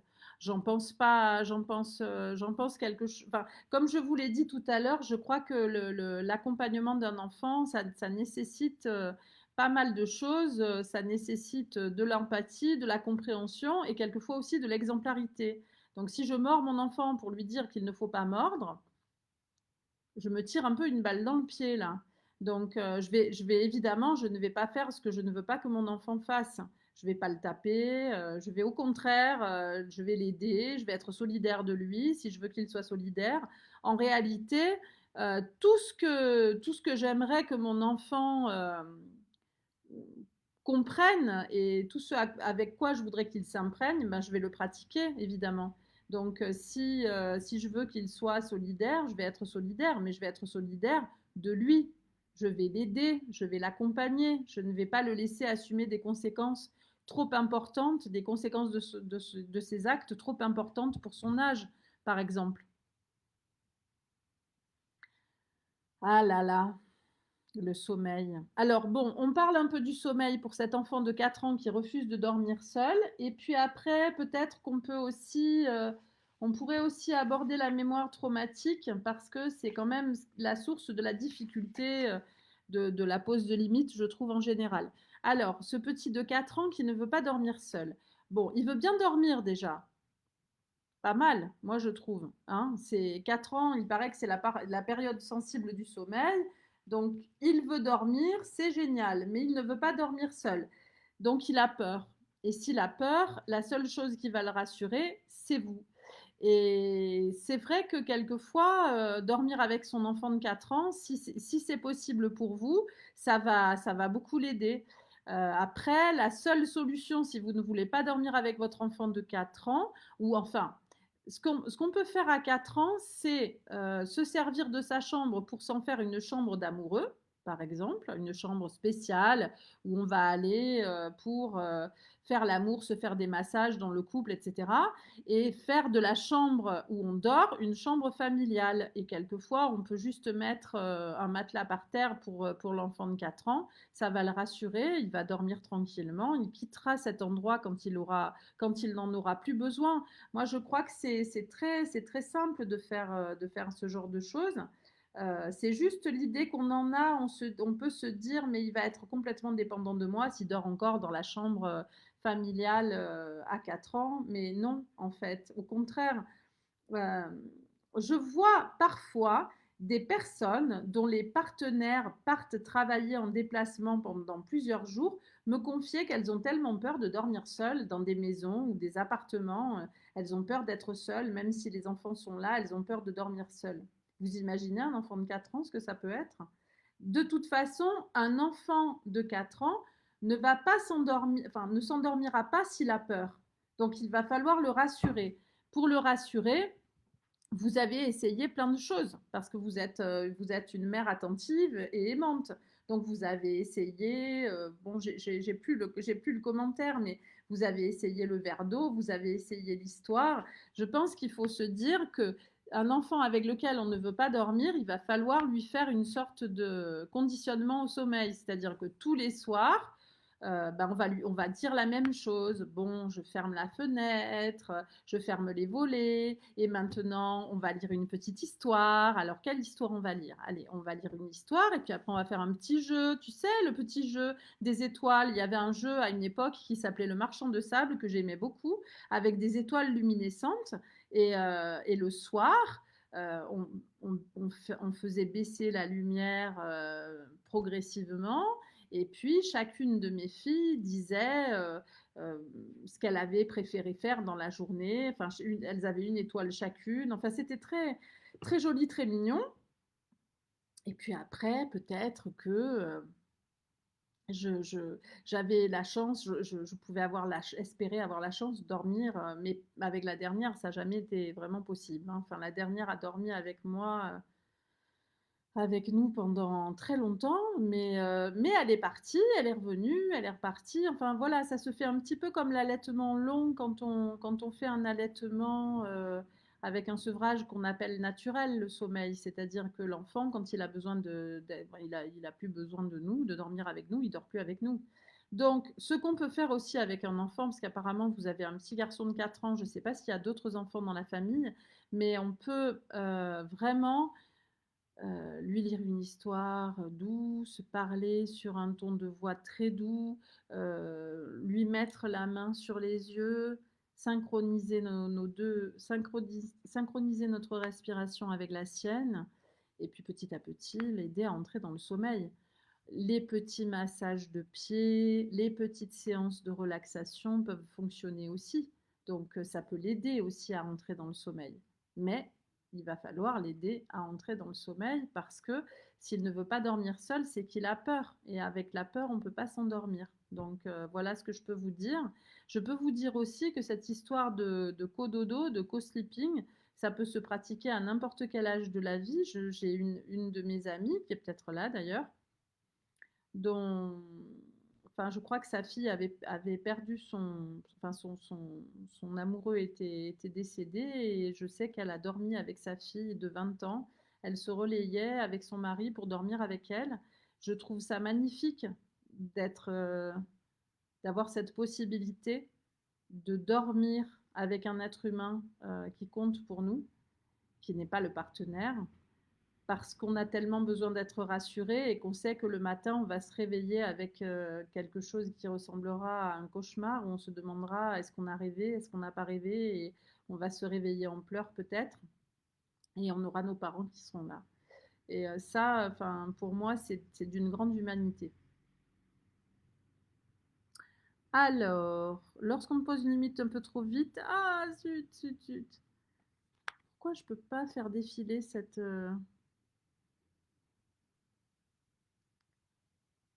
Peut-être aussi le fait de se sentir exclu. Une des réponses à son émotion serait de répondre à son émotion en l'aidant à s'exprimer, expliquer qu'il y a un temps. Alors, bon, pour revenir à l'histoire de la personne tout à l'heure dont l'enfant sciemment se ruait sur le bébé pour l'attaquer, l'enfant de 2 ans, les paroles à cet âge-là, ça ne sert pas à grand-chose. On les formule évidemment parce que nous sommes des êtres de langage, mais nous ne sommes pas que des êtres de langage, nous sommes aussi des êtres émotionnels. Alors le langage, c'est une chose, les émotions, c'en est une autre. Mais on accompagne, évidemment, quand on a un bébé, on va lui dire oh, t'es content, t'as pas l'air content, ça a pas l'air d'aller aujourd'hui, qu'est-ce qui se passe tu... Voilà, on va formuler, on va avoir un discours comme ça qui accompagne notre enfant, mais il ne faut pas s'attendre à, à ce que notre enfant, parce qu'il comprend finalement ce qu'on lui dit, s'exécute. C'est vraiment deux choses très très différentes. Et c'est vrai que depuis Dolto, parce que Dolto a quand même été même si je ne suis pas hyper fan de certains éléments qu'elle a pu décrire, c'était quand même une clinicienne extraordinaire et elle a fait beaucoup pour que les enfants soient considérés d'une autre façon qu'ils l'étaient jusqu'à ce moment-là. Euh, Qu'est-ce qu'elle disait, Dolto? Oui, Dolto disait que les bébés comprenaient dès la naissance et finalement on est un peu pétri de ce discours-là, que l'enfant comprend ce qu'on lui dit et finalement s'il comprend, pourquoi il ne fait pas ce qu'on lui dit? Eh bien, il ne fait pas ce qu'on lui dit parce que il a son petit moteur interne qui lui dicte de faire le contraire et ce moteur interne a une énergie incroyable. Et finalement, les paroles ont un impact, commencent à avoir un impact autour de 7-8 ans. Ça a du sens, hein, dans beaucoup de traditions, 7 ans, c'est l'âge de raison. Mais en même temps, j'ai envie de vous dire, si votre enfant de 7 ans n'écoute pas ce que vous lui... Enfin, n'écoute pas, ne s'exécute pas quand vous lui demandez quelque chose, c'est peut-être qu'il n'a pas entendu, c'est peut-être qu'il n'a pas compris, c'est peut-être qu'il a autre chose à faire de plus intéressant, c'est peut-être qu'il a besoin de votre aide. Enfin bref, il y a certainement des raisons. Donc c'est pas la peine de vous en prendre à lui, mais c'est vrai que c'est plus simple autour de 7-10 ans. 10 ans, Montessori disait que c'était l'âge adulte de l'enfance. Pour moi, ça correspond à quelque chose d'un peu différent, d'un peu plus apaisé, on va dire. J'avais l'impression de faire comme vous quand ils étaient plus jeunes, alors j'essaie au max de dire oui et de rajouter un mais derrière pour différer leur demande si ça n'est pas possible au moment où ils le souhaitent et le fait de dire plus souvent oui et d'expliquer pourquoi ça n'est pas possible en fonction de leur demande. Moi, j'adore dire oui aussi, je suis très contente quand je dis oui. Non. Bah, les cacher, non, mais les mettre en hauteur, à un moment donné, il ne le fera plus. Il a envie de transvaser. Il va pas comprendre, un tout petit enfant va pas comprendre que ce shampoing-là, vous l'avez peut-être payé cher, que vous en avez marre d'acheter du shampoing, que oui, vous pourriez le lui dire, hein, c'est vrai, vous allez le lui dire. En même temps, je vous invite à le mettre en hauteur, votre shampoing. Il ne le fera plus pendant un temps, mais il ne le fera plus à un moment donné, quand il aura bien expérimenté, quand il aura fait ses expériences de transvasement, aucun problème. Il renverse. Moi, enfin, mes enfants ont fait ça aussi pendant un temps. Tout passe avec un enfant. Il fait une expérience, il voit elle n'est pas vraiment acceptée, elle n'est pas vraiment bienvenue. On va lui donner une expérience alternative à mener, au moins aussi intéressante, si ce n'est plus. Ça va rouler. À un moment donné, il va lâcher, puis il va bien voir que nous, on renverse pas de bouteilles de shampoing dans le bain. Enfin, il y a plein de choses qui font qu'un enfant comprend tout ça assez vite. Un enfant, c'est quand même c'est une petite machine très perfectionnée à apprendre et à enregistrer. Vous avez remarqué que votre bébé, il enregistre tout. Enfin, tout. Il enregistre absolument tout. Et il enregistre tout au stade préverbal et quelquefois, il vous ressort des choses que vous avez dites euh, quand il commence à parler. Enfin, moi, ça m'a toujours fasciné, ce truc-là. Oui, voilà, vide ou rempli d'eau, exactement. Ah là là là là, les écrans. Alors, les écrans. Quelle différence faites-vous entre sanction et punition? Bon, pour moi, c'est pareil. La sanction ou la punition, je ne fais pas de différence. Je n'aime pas la sanction, je n'aime pas la punition. Je trouve que les enfants n'ont pas besoin de ça. En tout cas, chez moi, je n'ai pas eu besoin de ça. On peut dire à son enfant qu'on n'est pas d'accord, qu'il nous aide à réparer, que voilà. Et finalement, plus on le respecte, plus il nous respecte. Mais c'est quand même à nous d'amorcer la pompe, hein. Le mouvement de respect doit venir de nous. C'est nous qui devons respecter notre enfant si nous voulons être respectés. Et je vous assure que ça marche. Moi, je n'ai jamais puni mes enfants et je les ai jamais frappés. Je les ai jamais frappés non plus. J'ai brutalisé l'aînée euh, parce qu'elle m'agaçait, parce que j'arrivais pas à retenir mes pulsions de violence et ça a pu m'arriver de la secouer ou d'avoir des réactions complètement inappropriées. Hein. C'était pas du tout. Enfin, après, je trouve que les coups et les punitions, c'est quand on s'en passe finalement et les sanctions, on arrive au degré zéro du respect finalement. Le respect, c'est pas ça. C'est faire des choses positives. Vous n'imaginez quand même pas que votre conjoint vous respecte enfin vous respecte parce qu'il ne vous frappe pas et qu'il ne vous punit pas. Hein. Ça vous paraît bizarre que je vous dise ça, mais pour votre enfant, c'est pareil. Le respect, c'est bien autre chose. C'est être encouragé, c'est être soutenu, c'est pouvoir développer son potentiel, être encouragé à le faire. Enfin, il y a tellement de choses, il y a tellement d'éléments qui sont importants. Alors, je voulais quand même, qu'est-ce que je voulais faire? Oui, je voulais vous parler de mémoire traumatique. Euh, Alors, le problème, c'est qu'à l'école, ils punissent et si on ne veut pas utiliser ça à la maison, plus rien ne marche. Alors, moi, j'ai un bon exemple là à vous soumettre parce que mes enfants ont été scolarisés à une période de leur vie. Et quand j'ai déscolarisé les deux dernières, c'est parce que l'enseignante était très punitive. Elle punissait les enfants pour leur apprendre les règles de vie. Alors bon, apprendre les règles de vie en étant puni, hein, je vous dis que ça, hein, comment peut-on apprendre des règles de vie en étant blessé? C'est pas possible.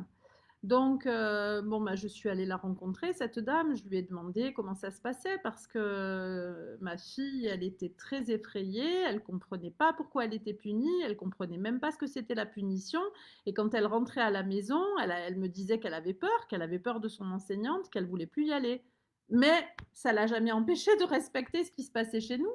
Enfin, nous, avec nous, Elle était très, je sais pas, elle avait un comportement tout à fait adapté, je dirais. Euh, Parfois, elle pétait un plomb et elle faisait sa crise de rage et bon, bah, on l'écoutait. Et c'est vrai que c'était souvent qu'elle faisait des crises de rage. La dernière, en même temps, elle a jamais fait de. Ouais, je sais pas, je me souviens, franchement, je ne me souviens pas des pseudo-bêtises de mes enfants. Enfin, si bêtises il y a eu, je pense que c'est. J'ai vraiment j'ai un tel sentiment, une telle. J'ai une conviction énorme sur cette idée. Quand on respecte quelqu'un, il nous respecte. Et quand on respecte un enfant petit, il va nous respecter. Et je vous assure que c'est vrai. Même si à l'école il est puni, c'est pas pour ça qu'il va changer de comportement à la maison.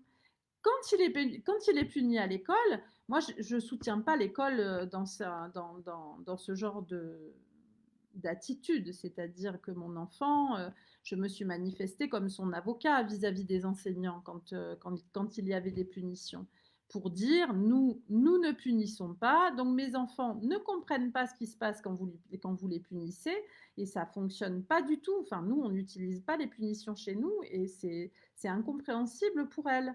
Donc c'est pour ça qu'elles ont fini par faire l'instruction, on a fini par vivre l'instruction en famille.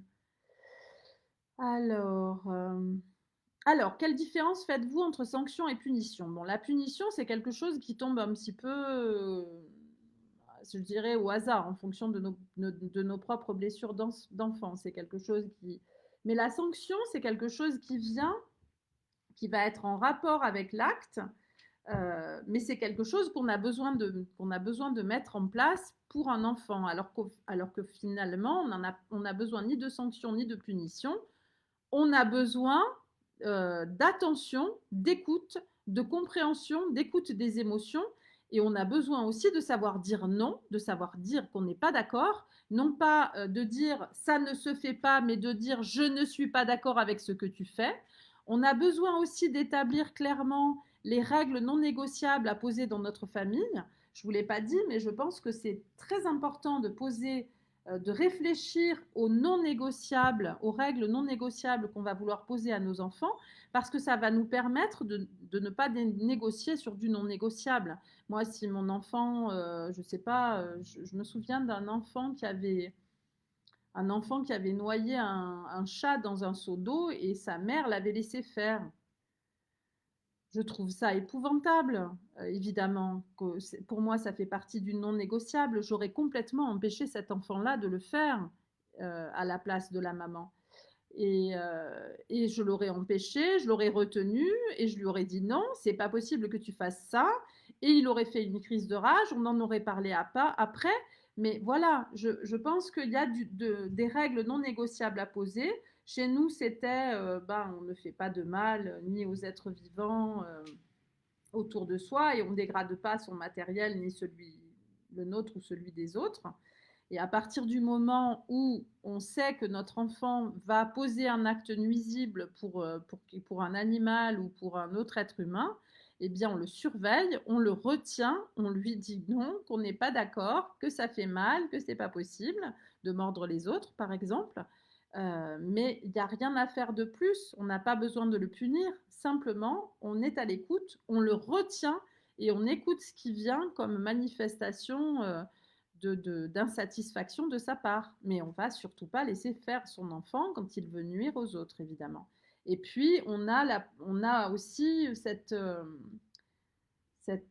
comment dire, cette capacité à dire non, à refuser et à comprendre que elle est aussi très importante, cette possibilité-là, de dire non à notre enfant. Ben oui, on va lui dire non, mais on va être capable d'écouter sa tristesse ou sa colère. C'est ce que je disais tout à l'heure.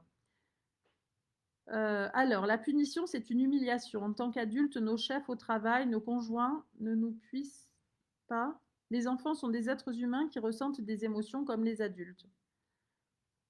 Alors, moi, ce que je pense aussi par rapport à la question des adultes, euh, c'est que Je crois que je la laisserais vraiment pas faire si elle maltraitait mon chat. Moi, alors en plus, mon chat, il est, il est très gentil et de toute façon, personne ne l'a jamais maltraité. Et je pense que c'est important de l'en empêcher jusqu'à ce qu'elle arrête de le faire. Alors c'est sûr que quand on pose les limites de cette façon-là, ça prend du temps et en même temps, c'est beaucoup plus efficace. Parce que finalement, il y a des études qui ont été faites, des observations qui ont été faites qui montrent que des mères autoritaires avec des enfants, par exemple, on a demandé, enfin, je crois que c'est, on a mis des mères dans une salle où elles ont demandé à leurs enfants de ranger les jouets qui étaient dans la salle. Et entre une mère autoritaire qui n'arrête pas de contrôler son enfant, fait ceci, fait cela, allez vas-y, mets ça là, etc. Et une mère qui essaye d'accompagner, d'aider, qui n'est pas dans une autorité débordante, il y a une grosse différence. C'est que quand elle quitte la pièce, l'enfant de la maman qui accompagne simplement continue à ranger, lui. Alors que celui qui est sous pression arrête dès que sa mère quitte la pièce. C'est ça aussi le problème avec l'autoritarisme, c'est qu'à partir du moment où la personne qui fait autorité n'est plus là, euh, enfin, tout l'édifice s'effondre finalement. Et l'édifice peut s'effondrer à 40 ans. Hein. C'est ça que je trouve difficile. C'est-à-dire que ça fait quand même le but de l'éducation pour moi, c'est que l'enfant se connecte à lui-même d'abord, qu'il connaisse ses sensations, ses besoins, etc. Et ensuite aux autres, qu'il développe ainsi son empathie et sa capacité à comprendre, sa sensibilité aux autres. Mais en parlant de chat, je crois que le mien est là. Je reviens. Voilà. Donc, donc c'est ça, c'est l'objectif de l'éducation. Et quand on a cet objectif-là, c'est vrai que c'est très intéressant parce que ça nous fait des êtres qui vont être solidaires des autres, qui vont se soutenir les uns les autres. Dieu sait que dans la société qui nous arrive, avec toutes les difficultés qui vont être là, on va avoir besoin de personnes compréhensives, empathiques, solidaires, intelligentes, aimantes, plus que de personnes dominantes, autoritaires, contrôlantes. On va moins en avoir besoin de celles-là. Donc, voilà. Alors, chez nous, ce qui nous pose, oui, alors il y avait l'histoire du chat, la conférence, la sanction doit être expliquée. Alors, sur la réparation, moi j'ai écrit un article parce que je trouvais que la réparation, quelquefois, ça peut être une punition quand c'est une contrainte. Euh, Souvent, quand on exige la réparation, ben, c'est pas vraiment une réparation qui vient de l'enfant. C'est un peu comme quand on dit à son enfant, dis pardon. Où est l'intérêt? Ou dis merci. Il n'y a pas d'intérêt à ça. Si je remercie mon enfant, il va me dire merci à un moment donné. Et si je sais reconnaître mes erreurs, il saura reconnaître les siennes. Ça commence toujours par l'adulte. L'adulte a un rôle très important, évidemment, dans l'accompagnement d'un enfant. Un enfant voit bien quand son parent s'excuse. Je suis désolée, j'aurais pas dû faire ça, j'ai crié très fort, je t'ai fait peur, je l'ai vu, j'aurais aimé faire autrement et j'ai pas pu me retenir. Enfin, c'est des choses qu'on peut dire. Et quand on sait s'excuser auprès de son enfant, notre enfant sait s'excuser. Mais il faut un temps quand même de regret, un temps pour éprouver le regret et un temps aussi. On peut dire à son enfant, ben, réfléchis à quelque chose que tu pourrais faire pour réparer et on va le laisser réfléchir. Il faut du temps pour réfléchir. Et la plupart du temps, quand on laisse son enfant réfléchir, non seulement il va éprouver des regrets et il va choisir quelque chose pour réparer qui sera parfaitement adapté. Quand on se dispute avec son conjoint, quelquefois le ton monte, monte, monte, monte. On dit des choses qu'on ne pensait pas du tout. Mais finalement, quelquefois, on va loin et la colère est là, et finalement, la colère, enfin, quand on se dispute très fort, elle met beaucoup de temps à redescendre, hein, à peu près une demi-heure. Quand vos enfants se disputent, pourquoi seraient-ils dans d'autres dispositions? Eux aussi, ils ont besoin que la colère redescende. Alors leur dire, dis pardon, excuse-toi, il faut que tu répares, etc. Mais c'est pas le moment. Laissez redescendre la colère, laissez-le réfléchir. Enfin, il va le faire tout seul, il n'a pas besoin de nous là-dedans. Et puis, il va revenir pour dire certaines choses. Voilà. J'ai un exemple de cadeau de Noël, là, puisqu'on arrive à Noël. Ça a pu m'arriver d'acheter un cadeau qui ne convenait pas à un de mes enfants. Et je sais que, euh, notamment ma deuxième fille, ça lui est arrivé en ouvrant un cadeau de me dire: «Ah, mais qu'est-ce que c'est que ce truc? Mais qu'est-ce que tu m'as acheté encore? Oh là là!» Et, euh, et bon, ben voilà, c'est comme ça lui plaît pas, ça lui plaît pas, j'y peux rien, voilà. Donc je peux écouter, hein, je peux lui dire: ça te va pas, t'es pas contente, etc. 24 heures après, en général, ce genre de choses arrive, c'est-à-dire qu'elle va revenir vers moi et me dire: «Ah, je suis désolée, j'aurais pas dû te dire ça». Enfin là, je parle comme une adulte, hein, mais c'est un enfant de 8 ans qui fait ça, hein. J'aurais pas dû dire ça, je suis désolée maman. D'ailleurs, il me plaît beaucoup ton cadeau parce que je vais faire ceci ou cela avec. Et finalement, voilà, il faut du temps quelquefois pour apprivoiser certaines choses, certaines situations. Notre fille est dans l'opposition constante, elle veut tout tout de suite. Oui, bah, c'est assez typique d'un enfant de 2 ans. Il a une espèce d'avidité pour vivre, pour découvrir, pour voilà. Mais c'est pas parce qu'il a cette avidité-là qu'on ne peut pas lui dire non, qu'on ne peut pas retenir certaines actions avec délicatesse. Ma fille de 3 ans n'accepte aucune limite. Oui, mais ça c'est assez normal, ça, qu'elle accepte aucune limite. Parce que si c'est verbalisé, d'après ce que j'ai compris, c'est ce que vous aimeriez, c'est-à-dire qu'elle fasse ce que vous lui dites. Mais ça ne va pas se produire comme ça. Je dirais qu'à cet âge-là, on essaye de les empêcher, de les empêcher de faire certaines choses. On essaye aussi de faire des choses avec eux, de jouer avec eux. Jouer avec eux, je trouve que c'est quelque chose d'assez merveilleux.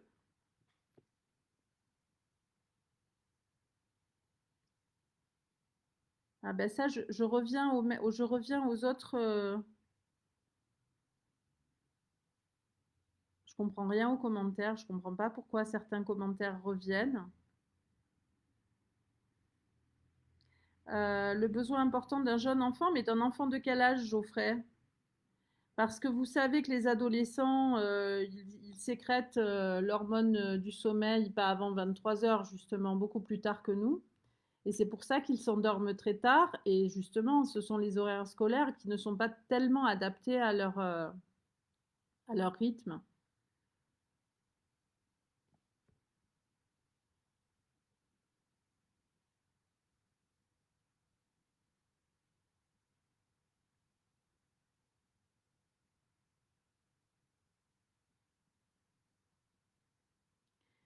Alors, un enfant de 4 ans me dit des gros mots. C'est interdit, mais si l'enfant continue de nouveau, il ne cesse de le faire. Alors, il y a une clé aussi que je voulais vous livrer, qui fait partie de la clé émotionnelle, c'est le rire. C'est le fait de faire rire son enfant, le fait de leur faire rire son enfant, c'est quelque chose de très très agréable qui va lui permettre de relâcher des tensions en lui. Et quelquefois, faire un jeu plutôt que de répéter sans cesse la même chose, faire un jeu où on va rire ensemble, ça va détendre l'atmosphère et ça va l'aider à changer de comportement. Donc plutôt que de faire peur, de faire mal, de punir, de demander des réparations, etc., quelquefois on peut proposer un jeu.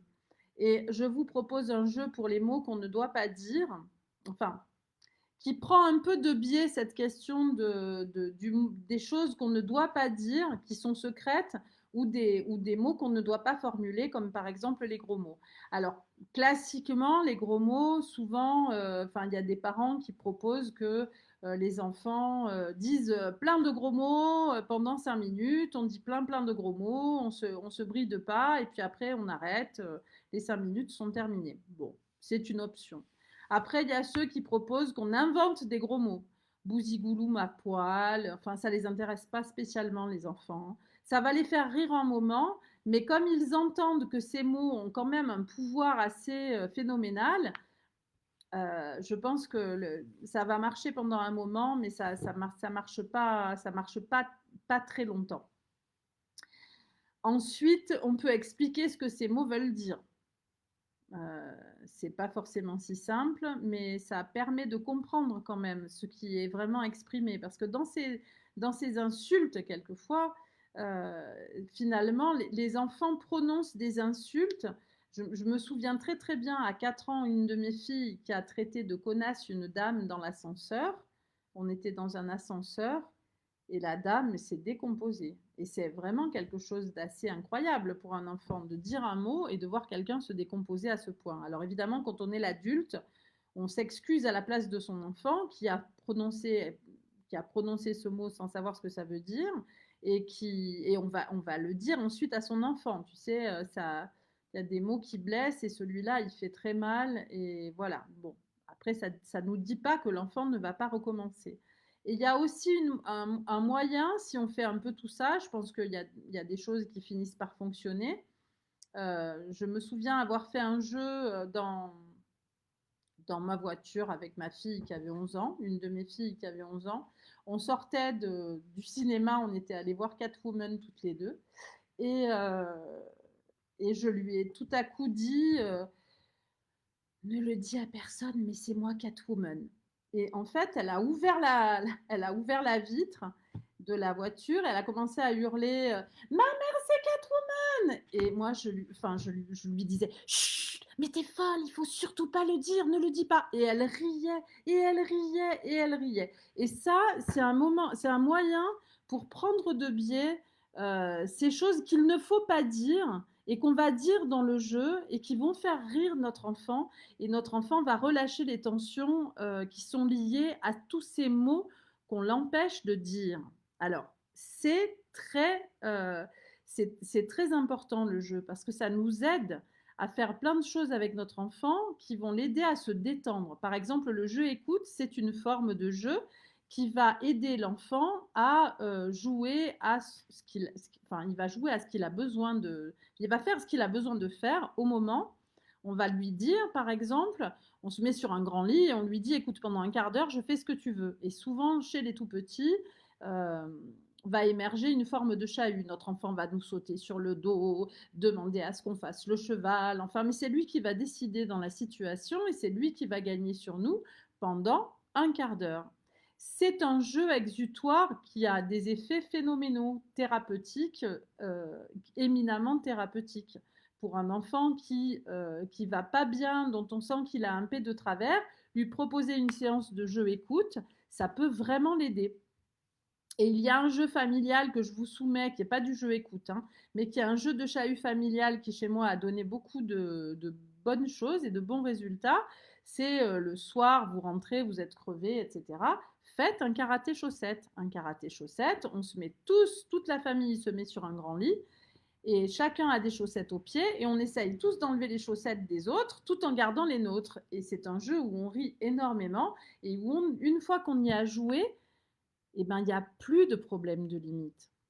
Il y a un lien qui est extrêmement fort. On a passé un moment à rire ensemble, outre le fait que ça a relâché les tensions en nous, mais en plus, on se sent complice, infiniment complice. Donc je pense qu'il faut penser au jeu aussi. Quelquefois, on n'y pense pas assez sur la question de la pose de limite, mais c'est un pilier de la pose de limite, le jeu.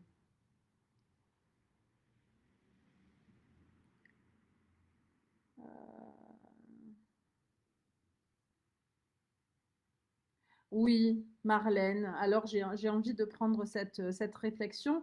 Parfois, je trouve cette responsabilité d'adulte très lourde, cette responsabilité émotionnelle, je veux dire. Parfois, je pense, oui, mais qui s'occupe de moi alors?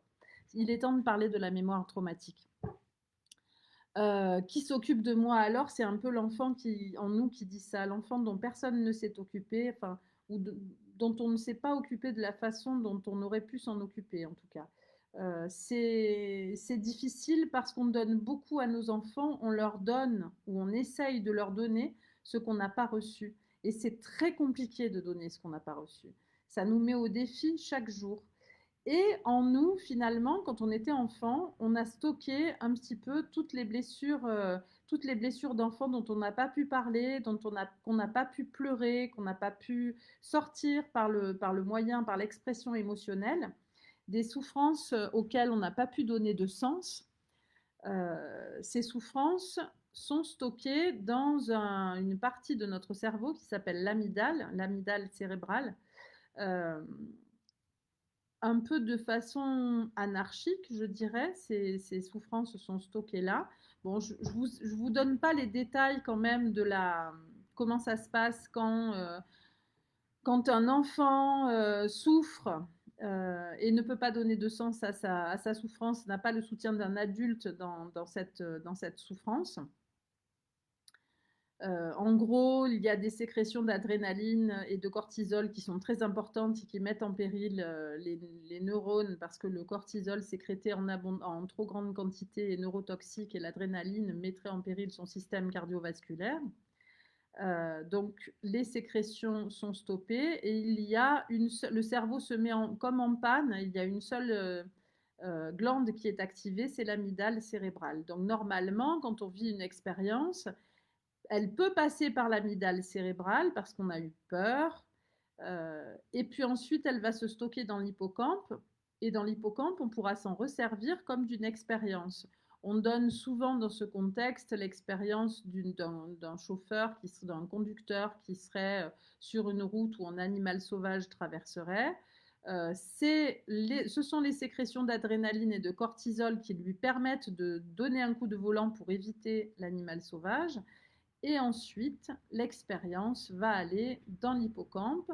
Et c'est dans l'hippocampe, c'est le siège de la mémoire consciente. C'est ça qui va lui permettre la prochaine fois qu'il empruntera ce chemin de se dire attention, là, tu as failli avoir un accident avec un animal qui a traversé la route. Avec un enfant, ça ne se passe pas comme ça.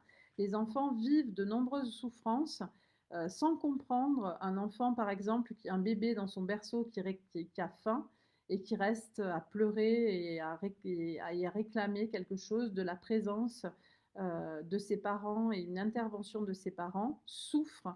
Et maintenant, on comprend qu'il accumule des traumatismes en lui et ses souffrances et ses blessures qui ne sont pas accompagnées sont stockées dans l'amygdale cérébrale. Ce qui fait que finalement, elles sont réactivées lors de circonstances précises. Par exemple, euh, quand au présent, on va retrouver un élément de la situation passée, un élément, un détail.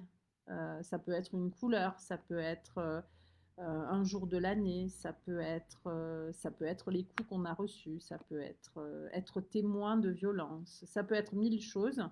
Quand on retrouve un élément commun entre la situation présente et la situation passée, tous les ressentis remontent à la surface et quelquefois, il y a des choses qu'on ne comprend pas, on est angoissé, déprimé, ça peut être très difficile. Et une situation qui réactive constamment nos blessures d'enfant, bah, c'est la situation de parent.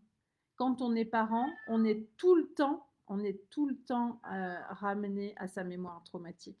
Et quelquefois, parce qu'on a été frappé, par exemple, à table, ça peut arriver, ça a pu nous arriver d'être forcé à manger ou d'être frappé parce qu'on ne finissait pas notre assiette, eh bien, on peut se retrouver dans un mode automatique où le réveil de notre mémoire traumatique nous fait rejouer la situation. On va rejouer ce que nos parents faisaient avec nous. Et quelquefois, quand on donne des fessées à son enfant, eh ben, on se voit faire, mais on n'arrive pas à s'arrêter.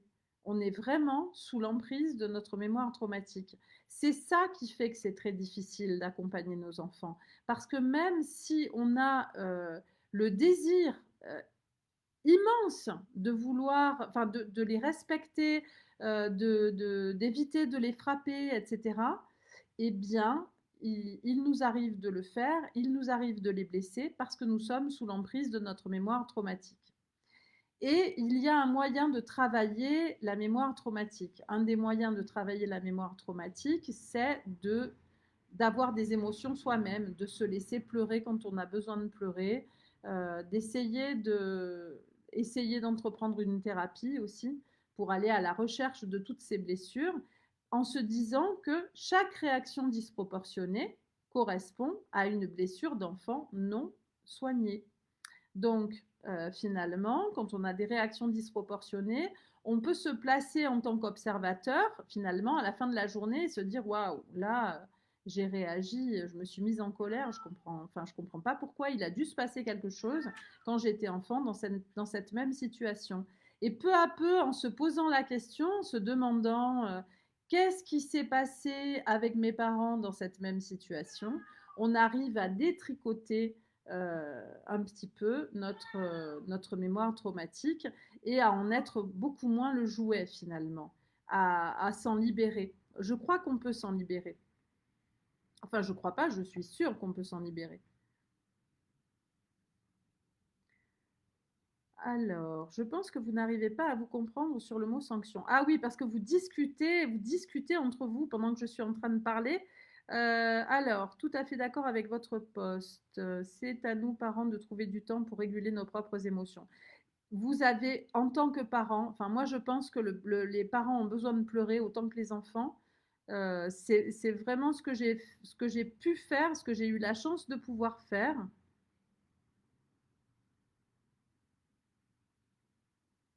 Rien n'est irréparable, cela dit, rien ne s'efface non plus. Il est nécessaire d'en prendre compte, je pense. Alors, il y a des choses qui sont rattrapables, Frédéric, et puis il y a des choses qui le sont beaucoup moins. On le sait aujourd'hui, c'est sûr. Il y a des éléments qui sont... il y a vraiment des choses qui sont réparables, et ça va rester de la réparation. Il faut avoir conscience de ça. Ça fait une réparation, c'est une réparation. Voilà. Donc, et c'est super de faire de la réparation avec son enfant. Il y a des choses qui peuvent être réparées. Et puis, il y a des choses qui sont difficiles à réparer, vraiment difficiles. Une réparation, ça prend du temps. Ça veut dire, en tout cas, quand on est parent, on est aussi concerné par la réparation, parce que quelquefois, on a commencé avec notre enfant en étant très autoritaire, parce qu'on n'avait pas les informations, parce qu'on a été élevé d'une certaine manière. Et parfois, on a blessé notre enfant en toute inconscience, sans comprendre. Et quand on découvre la non-violence éducative, on commence à développer de la culpabilité. Bon, ok, la culpabilité nous dit, là, tu n'as pas vraiment fait ce qu'il aurait fallu que tu fasses. Mais c'est important de ne pas s'enraciner dans la culpabilité et de se dire, je prends les choses en main et je répare. Et réparer, ça signifie retisser le lien, vraiment faire une sorte de raccommodage délicat, précis, avec beaucoup d'éléments réparés. C'est pas seulement s'excuser. Ça commence peut-être par des excuses et par une reconnaissance des torts subis, mais ça se poursuit aussi par de la proximité, essayer de restaurer la confiance, se montrer digne de la confiance de nos enfants aussi. Je pense que c'est important. Voilà.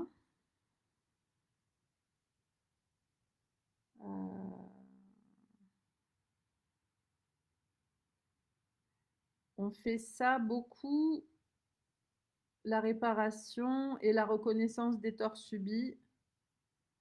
Je trouve que ça se produit parfois à l'adolescence. Si on peut faire ce cadeau à nos enfants, de les écouter nous dire ce qui les a blessés pendant leur enfance, et ben c'est super, sans se justifier. Nos enfants n'ont pas besoin que nous nous justifions. Ce dont ils ont besoin, c'est qu'on les écoute et qu'on reconnaisse les torts subis. Évidemment, nous avions des excuses, mais nos enfants n'ont pas besoin que nous nous transformions en victimes. C'est eux les victimes. Ce n'est pas nous. Nous avons été victimes en notre temps. Notre éducation n'a pas été vraiment complètement comblante parfois.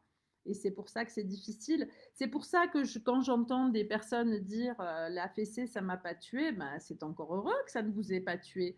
Entre la mort et la vie, il y a peut-être quand même enfin, il y a quelque chose d'énorme.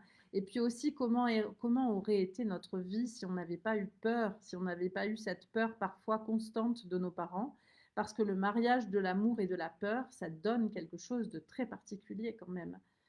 C'est très difficile d'aimer quelqu'un dont on a peur. Et ça donne une idée de l'amour qui est un peu déformée. Et puis ça donne aussi cette idée complètement erronée, parfois qu'on retrouve dans le couple, euh, où on se sent aimé seulement quand l'autre fait ce que nous voulons. Et c'est pas ça l'amour en fait. L'amour, c'est je t'accompagne sur ton chemin, je te soutiens dans tes projets, y compris dans le couple, c'est encore ça. C'est je sais vivre sans toi, je sais vivre avec toi. Voilà. Alors, donc, donc, ce que je vous propose de faire, c'est de conclure en vous lisant une petite histoire que j'adore enfin, j'aime beaucoup cette histoire, alors je vous la raconte pour finir la conférence. Je vous montre, avant de finir quand même, enfin oui, je voulais vous dire que sur YouTube, j'ai une chaîne YouTube où il y a un extrait d'un programme en ligne que j'ai mis. Ça doit s'appeler D comme disproportionné. C'est une vidéo sur les réactions disproportionnées, comment faire avec ces réactions disproportionnées. Comment éviter le chantage avec l'enfant. Ça marche pas le chantage, on s'en remet pas en plus. Et en plus, le chantage affectif, c'est encore très difficile. Regarde ce que tu fais à maman, tu m'as encore rendu malade, tu fais ça parce que tu aimes maman, hein, tu fais ça pour maman. Non. Euh, le chantage, c'est quelque chose que c'est vrai que comment l'éviter, ben, il faut essayer d'éviter de faire chanter son enfant tout simplement et d'essayer de mettre à la place des paroles différentes, on va dire. On ira à la piscine quand on aura rangé la maison et non pas on ira à la piscine si tu ranges la maison ou si tu ranges ta chambre, on ira à la piscine. Enfin, y a des formulations qu'il faut trouver et en tous les cas, je crois qu'il ne faut pas se priver de faire plaisir à son enfant à tout moment dans l'année, ne pas attendre les anniversaires et Noël pour lui faire des cadeaux, ne pas attendre ces moments particuliers pour avoir des attentions pour lui, lui montrer qu'on l'aime, oui, lui montrer notre amour, lui montrer notre tendresse, lui montrer qu'on est prêt à l'aider, qu'on est vraiment prête à l'aider, quelles que soient ses difficultés. C'est comme ça que la vie devient quelque chose de très intéressant, de passionnant finalement. C'est là qu'on commence à se dire ça vaut le coup d'être parent, c'est tellement merveilleux d'être parent. Moi, ça m'a tellement permis de récupérer ma vie, de récupérer ma vitalité. J'ai tellement développé de projets à partir du moment où j'ai été parent, quand j'ai pris conscience que j'étais le jouet de mon éducation. Voilà, donc j'ai envie de vous dire ça. Vous allez récupérer votre vie, vous allez récupérer votre joie de vivre et vous allez récupérer votre vitalité. Ça vaut le coup de laisser la violence éducative ordinaire de côté parce que ça nous permet de développer notre créativité. La créativité, on en a vraiment besoin dans la vie. Alors, je vous montre quand même, parce que depuis 2014, j'ai écrit ce livre, Une nouvelle autorité sans punition ni fessée, aux éditions Nathan. Élever son enfant autrement qui a été réédité, c'est un gros pavé qui a été réédité 4 fois et c'est un de mes livres fétiches. Et le petit dernier, La parentalité créative, guide dessiné de la naissance à 6 ans. Alors il est très très chouette celui-là. Il est chouette et je vais vous montrer la conclusion. Vous voyez? Donc c'est un peu ce que je vous disais, c'est la page sur il faut tout un village pour accompagner un parent. Et finalement, si on s'y met tous, l'amour, ça fait boule de neige, tout comme la violence, tout comme la violence s'est reproduite de génération en génération, et bien figurez-vous que l'amour, la tendresse et tout ce que vous faites pour vos enfants, vous ne le faites pas que pour vos enfants, vous allez le faire pour vos petits-enfants, pour vos arrière-petits-enfants. Vous n'imaginez pas casser le cercle vicieux de la violence, ça va faire de vous un bienfaiteur de l'humanité pour toutes les générations d'après. Alors, je vous lis, parce que je vois que mon chat s'impatiente. Je vous lis Hier je t'ai. Je crois que je l'avais lu à Saint-Vincent de Tyros. Alors, vous allez voir, c'est assez court. Hein. Hier je t'ai désiré espérer. Oh là là, c'est compliqué. Attendu.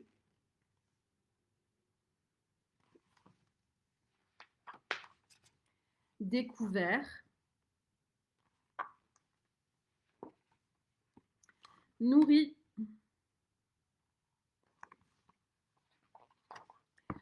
Consolé.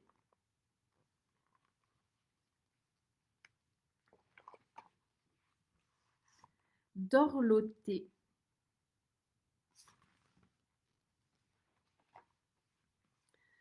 Supporter.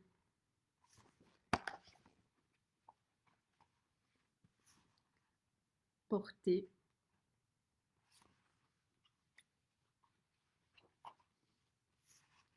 Écouter.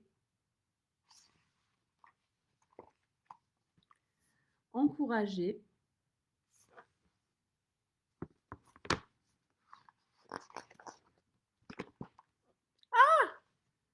Zut! Laisser t'envoler. Alors, voilà. C'est ça, pour moi, l'accompagnement des enfants. Et voilà, ben, je vous souhaite, ça, chaque fois, cette histoire me donne des frissons. C'est ça, en fait, l'accompagnement d'un enfant. C'est à ça qu'il faut que vous pensiez. C'est que vos enfants, vous les accompagnez pour les laisser s'envoler. Et un jour, ils s'envoleront. Et ça sera encore une autre étape, enfin une étape fondatrice de votre vie. Et je reviendrai faire une conférence à ce sujet si vous voulez. On se donne rendez-vous dans, allez, dans 15 ans. Merci à vous tous. C'est sympa. Enfin, c'était sympa de vous voir dans la colonne de gauche. Vous m'avez beaucoup manqué, mais j'espère qu'on se reverra en tout cas. Merci à vous tous. Merci beaucoup.